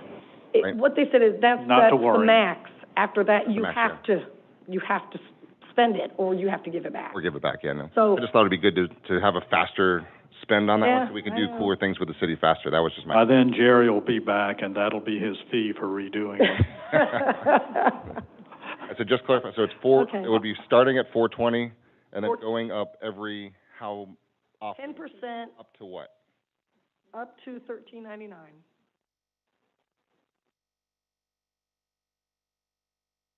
Okay. You'll be I know. retired by then. No, but, I don't know. I know. If you have to adopt that, you have to adopt it, but that's, It will be looked at each year. That's worst case scenario. That Put is. it that way. That's worst case scenario. Because there will be times when, Okay. okay.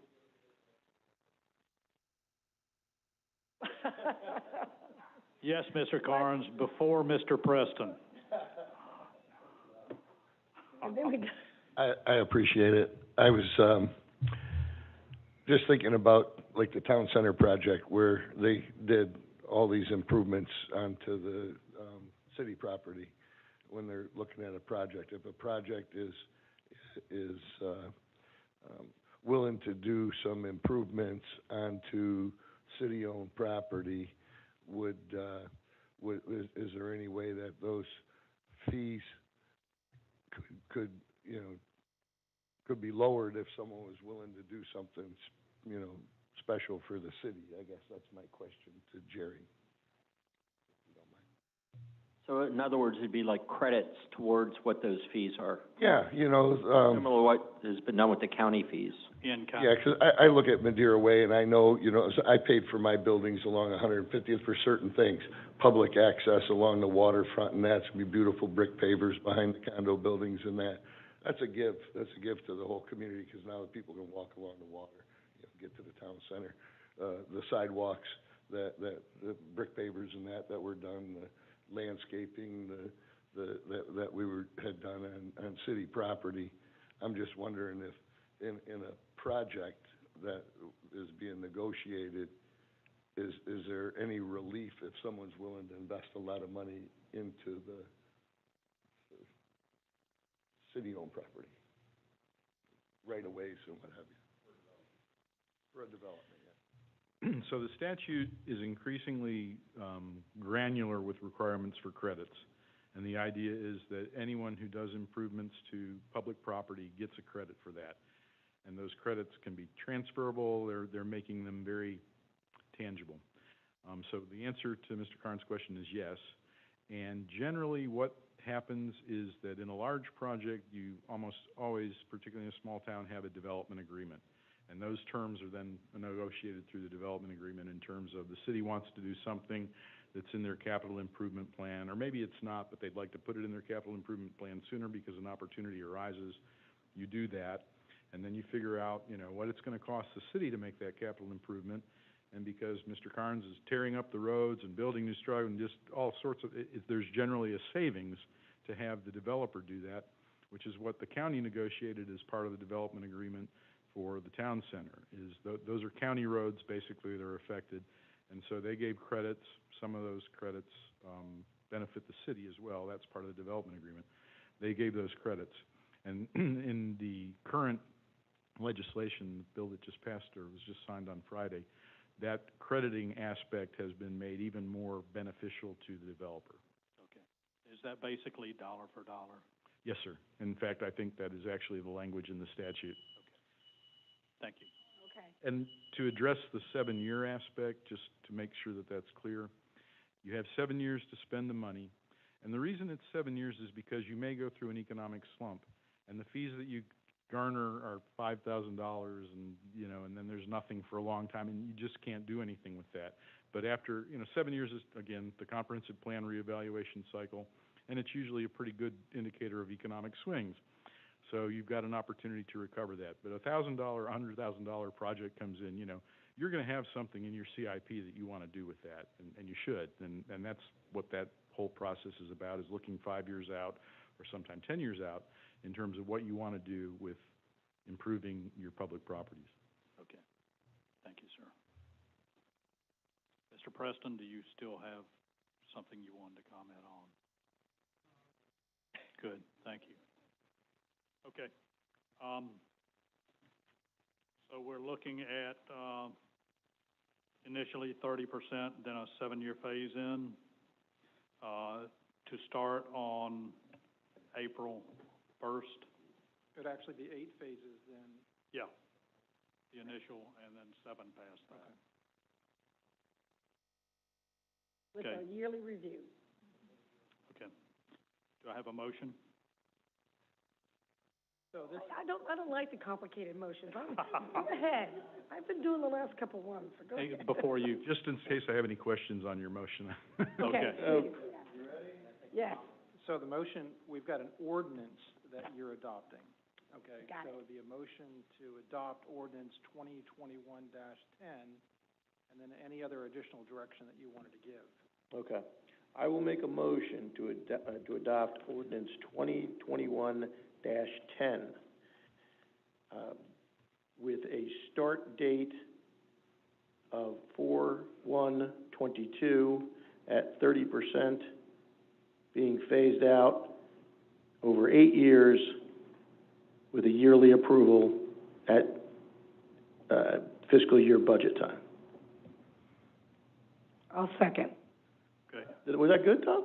That's really good. Thanks, buddy. I wouldn't be yearly approval, I would just say revisit, but Yeah, and mention 10% as well.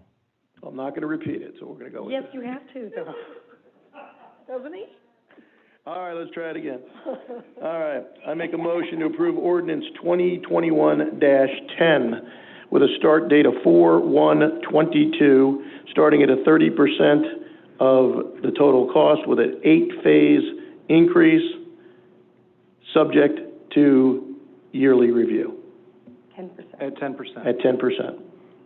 Is there a second? Yes, I'll second. City Clerk, will you call the roll? Commissioner Andrews? Yes. Vice Mayor Price? Yes. Commissioner Hodges? Yes. Commissioner Hudson? Yes. Mayor Hendricks? Yes. The motion carried 5-0.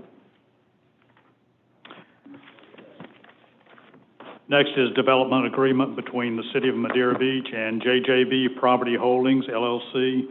Public hearing. Director Portel. It's on, right? So this is gonna be continued, Okay. Yeah, this is All right, what we sorry, pulled. it's still in, it was in here, I just yeah. was going down the list. Next is unfinished business. Resolution 2021-08, revocation of Resolution 2020-09, use of city right-of-way for restaurants and bar seating. So this, hey, go ahead. Yes. Sorry, didn't mean to interrupt. So this is Resolution 2021-08, a resolution of the Board of Commissioners of the City of Madeira Beach, Florida, repealing Resolution 2020-09, which provided for businesses and restaurants to receive citywide special event permits for the temporary use of city rights-of-way during COVID-19 and providing for an effective date hereof. That was reading Resolution 2021-08 by title only. City Manager Daniels. Yes, I think we discussed this at a couple workshops, and, you know, we're looking at the fact that the restaurant and bars are back at 100%, and they've been doing that for a couple months and seem to be successful at this point. Hopefully we don't have to go back and do it again, So, and have we got a date that they need to have the city right-of-way cleared? I'm not sure what the resolution said. This is just repealing it, so repealing the prior resolution has no effect. I mean, so there is no date certain. I presume the city manager just work with them and get it resolved, get it out of here right away. That's probably, you know, we'll look at 30 days so they can get taken care of what they need to take care of, and we'll get that word out if that's acceptable to the commission. That's fine with me. I noticed one restaurant's already done that. So, floor is open for comment. Yeah, as long as we have a way of alerting everybody to that, then. Is there any public comment on this? Is there a motion? Okay, I'll make a motion to approve Resolution 2021-08, revocation of Resolution 2020-09, use of the city right-of-way for restaurants and bar seating with a 30-day grace period. I'll second. City Clerk, will you call the roll? Commissioner Hudson? Yes. Commissioner Andrews? Yes. Vice Mayor Price? Yes. Commissioner Hodges? Yes. Mayor Hendricks? Yes. The motion carried 5-0. Next is amendment to landscape contract with Floriculture. Director Wepfer.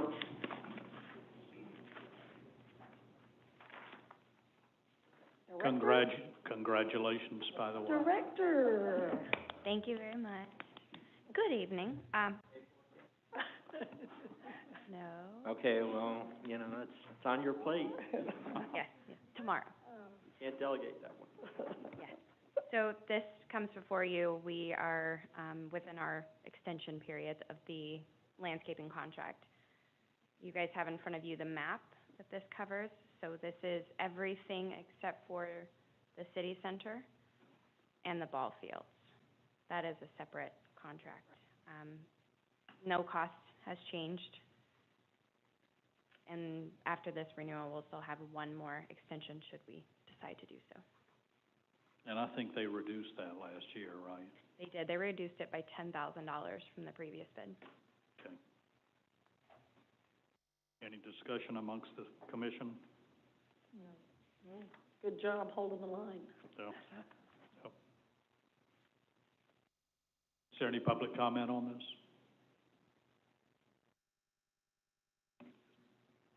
Is there a motion? I'll make the motion to approve the landscape contract term amendment. Is there a second? I'll second. City Clerk, will you call the roll? Commissioner Hodges? Yes. Commissioner Andrews? Yes. Commissioner Hudson? Yes. Vice Mayor Price? Yes. Mayor Hendricks? Yes. The motion carried 5-0. Next is approval of contract with ADT Commercial to design, install, maintain, repair, and upgrade services for low-voltage CCTV security camera systems. Good evening, Mr. Mayor, Commissioners. Last month, we brought you a recommendation for us to negotiate with ADT. And we made a couple changes to the original proposal that we put out. We removed a camera over at the rec center over the splash pad, and we added a camera at the front gate of the marina, kind of out towards 150th Street along the west wall there along Snug Harbor, kind of pointing in at the gate. So it's going to have license plate reading software built into the camera, and there's a lot of trenching and stuff they had to do. Overall, it increased the cost $4,417 off of the original bid I brought you last month. Ryan, can I ask you a question? You said you removed the spotlights down at the The camera over the splash pad. Oh, the camera, okay. There were some liability issues, and I could have Jay come up if you want more specifics on that with the camera over. I think that's a better switch. Okay, all right. Yeah. And I had asked about also, camera to read car tags with all these children that are being dropped off and picked up at the rec center. You remember me mentioning that, Jay? The layout for the cameras we have, there is one in the cul-de-sac. That was part of the original plan, so we should have view on that. Okay, you'll be able to pick up the tag if there's, if we should ever have an incident, God knows, I hope we don't, but, I think that's probably a good spot to have a camera. Okay. Okay, is there any discussion, any more discussion? Is there any public comment on this? Do I have a motion? I'll make a motion to approve of the contract with ADT Commercial to design, install, maintain, repair, and upgrade services for the low voltage CCTV security camera system. I'll second. City Clerk, will you call the roll? Commissioner Hodges? Yes. Vice Mayor Price? Yes. Commissioner Hudson? Yes. Commissioner Andrews? Yes. Mayor Hendricks? Yes. The motion carried 5-0.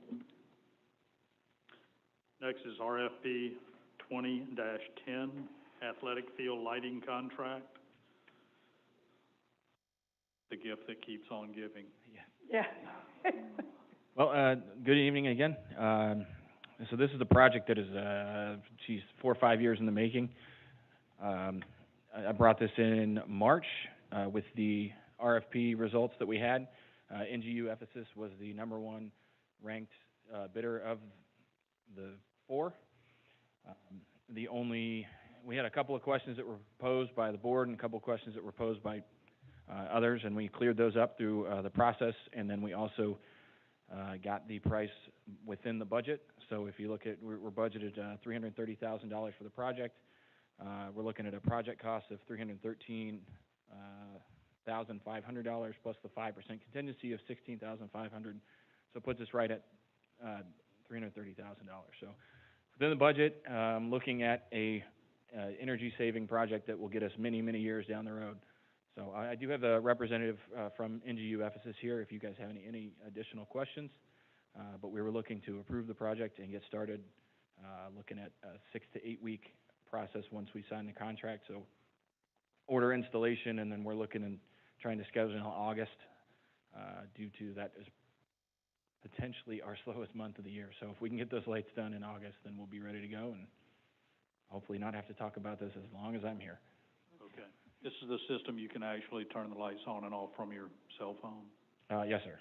Okay. Cell phone, computer, I think you can dial up. You might even be able to fax. I don't know if that was the one, but I thought that was a weird caveat. But mirror ball. Yeah, there's a ton of options. So, yeah. Okay. And where's the representative? Okay, we're watching you. $330,000. We're watching you. No, I don't need anything more to. No question. All right. Anyone else on? Is there any public comment on this? Is there a motion? I'll make a motion to approve RFP 20-10 athletic field lighting contract. Is there a second? City Clerk, will you call the roll? Commissioner Andrews? Yes. Commissioner Hodges? Yes. Vice Mayor Price? Yes. Commissioner Hudson? Yes. Mayor Hendricks? Yes. The motion carried 5-0. Next is Resolution 2021-10, Employee of the Year, Volunteer of the Year, Outstanding Citizen of the Year. City Manager Daniels. I need to read that by title only. If Oh, I can. okay. So this is Resolution 2021-10, a resolution of the Board of Commissioners of the City of Madeira Beach establishing the City of Madeira Beach award programs for Employee of the Year, Volunteer of the Year, and Outstanding Citizen of the Year, repealing Resolution 2018-20 and providing for an effective date. It was reading Resolution 2021-10 by title only. Thank you. Mayor and Commissioners, obviously, we've been doing this before I came on board 2 years ago. COVID kind of dampened the presentations and you know, we usually did a dinner or an outing with the volunteers that we have and also our city employees. So our hope is to reinstitute that again as we get closer into December and follow the same criteria that we've used before for picking the Employee of the Year, Volunteer of the Year, and the Outstanding Citizen of the Year. Okay, sounds good to me. It may be too late to add Business of the Year on there. I don't know if that's anything. Well, how many volunteers do we have that are registered with the City of Madeira Beach? Well, we just picked up 3 more volunteers that are ambassadors for the parking program. And I know we have probably 4 that work the front desk now. About 4 volunteers that are working the front desk. I thought we agreed to have a professional sitting in the front. Well, we do. Sue is there as well. But it's this way, especially what she's getting into right now is the business tax receipts. And, you know, between that and the parking permits, so, you know, they've been working with the volunteers under her supervision. I personally am not thrilled with volunteers, but that's all right. I'll be quiet because. All right. I do like Well, Business of the Year. That's a good. Can we add that to the list? What do y'all think? You know, I'll just bring back a new resolution in July, and, you know, we can add Business of the Year. Up to y'all. Okay. So Should we have it? Is there a place on our website where volunteers can go in and sign up, or how do they do it? I didn't even know we had volunteers, to be honest with you. Right. Well, we just started the ambassador program. We actually had that before, and a lot of our volunteers, obviously during COVID, you know, we couldn't utilize their services because a lot of them were within that population that you know, that they couldn't stand the exposure. Now that we're moving out of that, I know they haven't declared the pandemic over yet, but, you know, the state of emergency, I guess, is over. We've instituted volunteers in our parking program. We used to have, I can't remember the gentleman's name that passed away, but he was our ambassador, and he was even an employee for part of the time. But just going around making sure they understand the parking meters, how they work, and, you know, just being ambassadors for our city. And so it's a program that Sue Lofkin thought of, and she's instituting it where it's on a trial basis, and we're seeing how that's working. So I assume there's a training program and everything? Yes, there's a training program she puts them through, and they're supervised, so. And I won't get it, okay. Okay. Okay, so do we want to go ahead with this resolution and just bring back another resolution for Business of the Year? Pass this one, and we'll write a new one for the Business of the Year. Okay. Now, Okay. oh, okay, go ahead. Go ahead. I'm good. Okay. Just questions about the program. I didn't know we had it. Is there any public comment on this? Is there a motion to pass? I'll make a motion to pass Resolution 2021-10. Is there a second? Second. City Clerk, will you call the roll? Don't we want to say with the addition of businesses or not? No, because we're gonna do that in July. We can't add it to this resolution. City Clerk, will you call the roll? Commissioner Andrews? Yes. Commissioner Hodges? Yes. Commissioner Hudson? Yes. Vice Mayor Price? Yes. Mayor Hendricks? Yes. The motion carried 5-0. Next is staff reports. First is 2021 taxable value estimates from Pinellas County Property Appraiser. Mr. Laughlin? Sure, I can just give you a brief update on this. So the initial taxable values were provided by the property appraiser. So quick and dirty, the increase in ad valorem taxes, if we keep the millage the same, which is 2.75 mils, would be $316,000. So that's what we're looking for. That's what we're looking at. And those values are subject to change. They'll certify by July 1st. But that's based on the initial indication. That's where we're at. And so just as a reminder, through the our budgeting process and keeping in line with being compliant with TRIM, by I think 35 days, 30 or 35, within 30 or 35 days after they certify, we need to declare our preliminary taxable values. So we set the tentative millage rate. So we'll go through a budgeting workshop iteration, go through each of the funds and departments, and then from there, you'll make a motion to set the millage rate. And of course, it doesn't have to remain there, but that's just at least what we'll set tentatively. And so that'll happen by the end of July or early August. So just as a memory refresher, that's the process that we'll go through in the next month to 2 months. But that's what we're looking at right now, is a $300,000 plus tax increase from the increased property values without even raising the millage rate. Okay, thank you. Next is City Manager's Report, May 2021. Sorry. I don't have anything to add other than, what we published, and hopefully we've got the charts and graphs and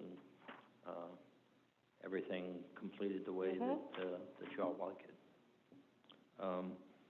I think the one thing I forgot to mention, but I think it was mentioned out of Public Works, is we do have the water goat, and we were at a presentation in St. Petersburg where Keep Pinellas Beautiful purchased through grant money these water goats, and because of Deb Laramie's work within our city and work with these organizations, we were able to get one that's right here at the end of the City Hall outfall that comes through out of Winn-Dixie and 153rd. And we hope to get a few more, and the main thing is we have to clean them. And there's also some volunteers, if you remember Shamus, who came and spoke, the 12-year-old student from Madeira Fundamental. So her family is kind of involved as well, so we'll probably see more of her as we go through the summer. But it's a good project, and I think it's something that, again, we can look at ways that we can keep our water cleaner, and that's the main purpose of it. Yeah, the trash turtles, I know they were there at that presentation they had down. Yes, trash turtles. I couldn't think of the group, I'm sorry. And I'm sorry, go ahead. That's it? Okay. May I talk about the agenda setting? Sure, please. Okay. As I mentioned at our earlier meeting when we were talking about the budget, we hope to have by the 23rd, roughly, the facts and figures dealing with the high and dry. I'd really like to keep that momentum going. I know the renewal of the law enforcement services contract, I mean, other than the comment that the vice mayor made that she would like to maybe add on another deputy. I think that's something we can approve at one of our, budget workshops. And then the engineering services, you know, we can probably add that either before or after one of the budget workshops so we can address it. But I really like to have some time to delve in to their presentation. If we can reserve that for the 30th workshop and just have that one item, I think it's going to be important. We'll probably have some comment that comes in from the residents, and you know, without knowing exactly where we're going to be with it, but it did look, from the numbers I was hearing, it sounded promising.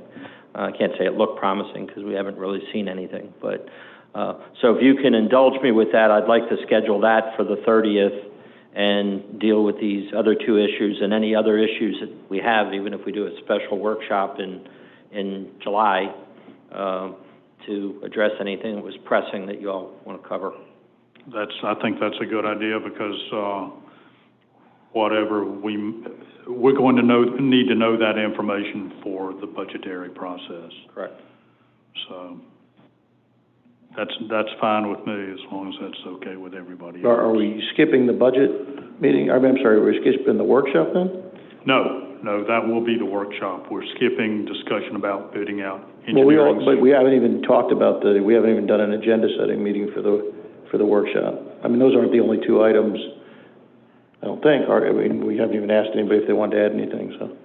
Well, that's what he had requested, is adding the high dry and dropping A and B, and just having the workshop just on the high dry. Okay, all right. Why? I don't think Is that's that a good going to be idea. that long of a, I mean, I don't know. I'm not sure. I just know it's and I'll do whatever the commission wants to do. I'm just bringing it up. I know it's an important project that we're looking at, and you all might have a lot of questions, and the residents might have a lot of questions. So, but if there's other pressing issues that you want to address as well, then we'll just. Well, we can add the high drive, make it A, and then go to B and C after it with whatever time we've got. And if that's for once I didn't have anything to add, so. Well, we have to add the parameters of the city manager's search, unless we want to tackle that at another time. We want to tackle it in reports and correspondence now. So, because we are pressed for time.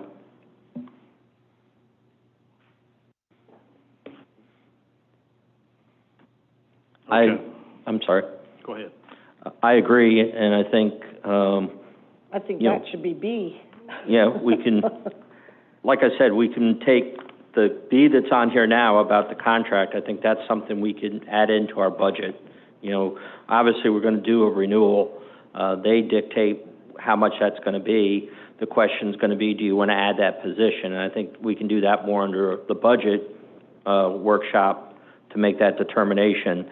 That leaves the engineering services, as Commissioner Andrews said. I think it's important that we come to those items that you want to include in an ad or a profile sheet for the city manager's position, and maybe, come to that workshop meeting with some of those ideas so we can formalize it and get it published and move forward. Okay, so we'll have discussion on the high dry and the discussion on city manager search. We'll have those two things on the workshop. Is that acceptable to everyone? Okay. Yep. We'll have those two items then. And let's keep the other, make sure we have those others either during budget or something so they don't slip through the cracks. Correct. Yeah, well, I'm sure the sheriff's office will make sure that one doesn't fall through the cracks. Okay, next is reports and correspondence. Board of Commissioners have anything? I'm sure Vice Mayor Price has something to share with us. There was a library trustee meeting last night, and I opened up a can of worms by bringing up the interlocal agreement and was told that Treasure Island doesn't like it. They want some deadlines for the cities in there. They also don't like the $100,000 cap on reserves. And after watching their, May 14th workshop on it, it's clear they're not going to sign it. And there was a little bit of a tiff at the end there I'm not very proud of, but basically they think that Madeira Beach is holding back on some things and that their city attorney is waiting for information from us and we're not giving it. And I don't know what the status of the commissioner for Treasure Island, who was present, did admit to me she's never even seen the contract. So I don't know what they had a workshop on if they didn't have it in front of them, but apparently. So we just need to get that straightened out. I don't know what's going on. Well, if I can chime in for a minute on this. I'm sorry, I left out one thing. The previous mayor agreed to it and the new one doesn't, or something to that effect. So we have to think about how this is going to shake out going forward. Because there's still a whole lot of people showing up at these meetings, and they're spending money, but that's about it. Well, from discussions I've had with other mayors, 4 of the 5 towns have voted for it. Myself and City Attorney Trask did meet with the City Attorney of Treasure Island and Treasure Island Mayor. We went through all their concerns. As far as I knew, we had addressed everything. City Attorney Trask also had an individual conversation with their city attorney. All this was straightened out, as far as I knew, and all the cities except Treasure Island have voted on it. And at this point, I think all the other cities are ready to move forward with the interlocal agreement without Treasure Island.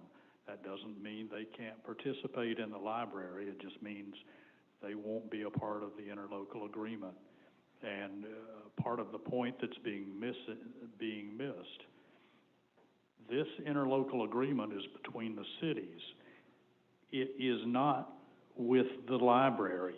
The library doesn't have input on this. This is to protect the cities, and I watched the meeting at Treasure Island, and they continued to talk about the library and the constituents. Well, the constituents are the residents of our individual cities, and that's what we're out to watch out for, is for the benefits of our residents, not just here in Madeira Beach, but in the other communities too. And that's what all the other cities agreed to. So, and to be told that the mayors were pressuring the Treasure Island mayor is simply not true. And in fact, one of the other mayors has reached out numerous times, as has our city manager reached out to the Treasure Island mayor, and he will not return phone calls. So I wanted to put that on the record. Madeira Beach has never, the idea that Madeira Beach is going out after the property that the library sits on is absolutely not true. It's preposterous. And had it not been for Madeira Beach, last year when COVID started, you wouldn't see the improvements that have taken place at the library, because we asked that they reduce their reserves. They were keeping almost $1 million in reserve, $1 million. We asked for $100,000 because if the library gets in trouble, they don't need reserves. They've got the cities they can go to. And so it does no good to keep building a war chest for nothing. It's like playing Monopoly and you're trying to win the monopoly game by having the most money. But if Treasure Island doesn't come along and be a part of the library, then it will be Treasure Island's fault if the library fails. And that's all I've got to say about the matter. And our city attorney may have some input to put into that too, because he was highly involved in all these discussions that went on, because to say that they didn't have the opportunity for input is simply not true. Mayor, I don't really have anything additional to say. I think it's been well covered by the Vice Mayor and yourself as to where we're at in the process. I believe the agreement captured all of the concerns that were addressed in our conversations with Treasure Island's mayor and their city attorney, and subsequent to that, additional concerns came about, which were after the fact, after cities had already started approving the agreement which was previously approved. So we go with an agreement with all the mayors to drafting an agreement. We draft the agreement, and then we get comments from everyone, including Treasure Island. We revised it to address Treasure Island's concerns. We had that conversation with the mayor and the city attorney for Treasure Island. We made more changes. We took that document. You adopted it. The other three cities adopted it, and now Treasure Island wants additional changes. So, I understand what they're asking for. There is no information that they requested from me. I'm not sure about the mayor, whether they asked for information from the mayor, but there's no additional information they're requesting. They just want these changes made. It wasn't information. It was, we want these changes made. And that was not the will of the other four cities, from my understanding. So they're not waiting for anything from me. And there's nothing that can't be addressed in the library's bylaws. Nothing.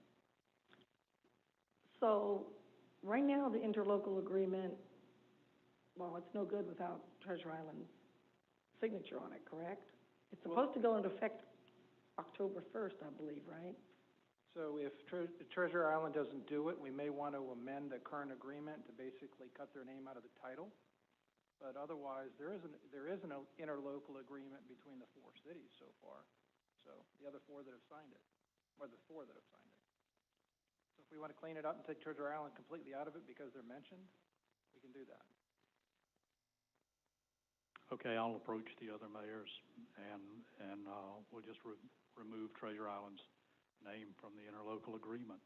And it could be done by just a simple amendment. So a first amendment to interlocal agreement, and Okay. just address that one issue. Okay, Yeah. we'll go that route. Thank you. Mayor, if I may, ask Mr. Trask, the original, well, not the original, but the current interlocal agreement that does have Treasure Island is signed on to, does that then go away October 1 because of the effective date of the new agreement? Because they're under the misunderstanding that just as long as they have that agreement, they have an agreement, is what I was getting back from. I think June 30th is the current, on the interlocal agreement that the four cities have signed, June 1, you have to let them know if you're not going to participate in the following fiscal year. June 30th. I don't know what the... So the question is, what is the consequences of the new agreement versus the existing agreement? So I'll take a look at that. I need to look at that language. Okay. Yeah, I know one of the changes that was brought up also was that if the library dissolves, they are wanting our building and our property split up amongst, that was No, I don't think so. Not from what I gathered last night. Well, that's what I gathered from watching their meeting, their workshop. Oh, okay. So I just gathered that they were going to that they tabled it and have no intention of that's fine. signing or going forward. That's fine. We'll amend it and we'll go with the four cities. That's what kind of got the tension. They're welcome to high. participate. They can pay their amount and participate.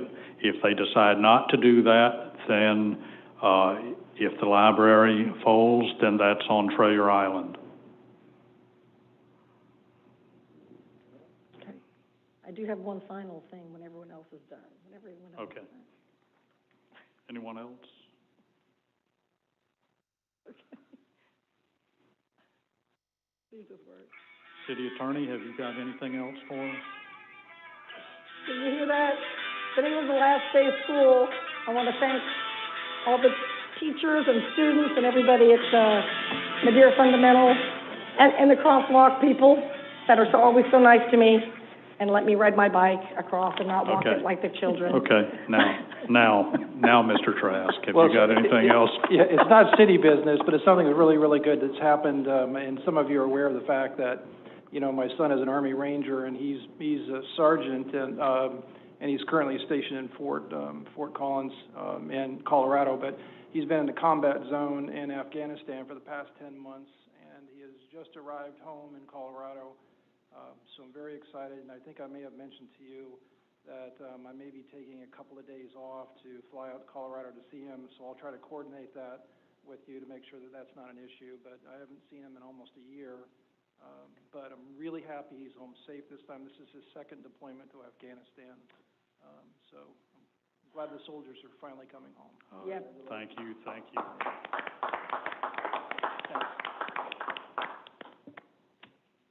Sorry, I didn't know you were speaking, obviously. Mr. Daniels, have you got anything else for us? No, sir. City Clerk, have you got anything for us? Right, with that, this meeting is adjourned at 8:26.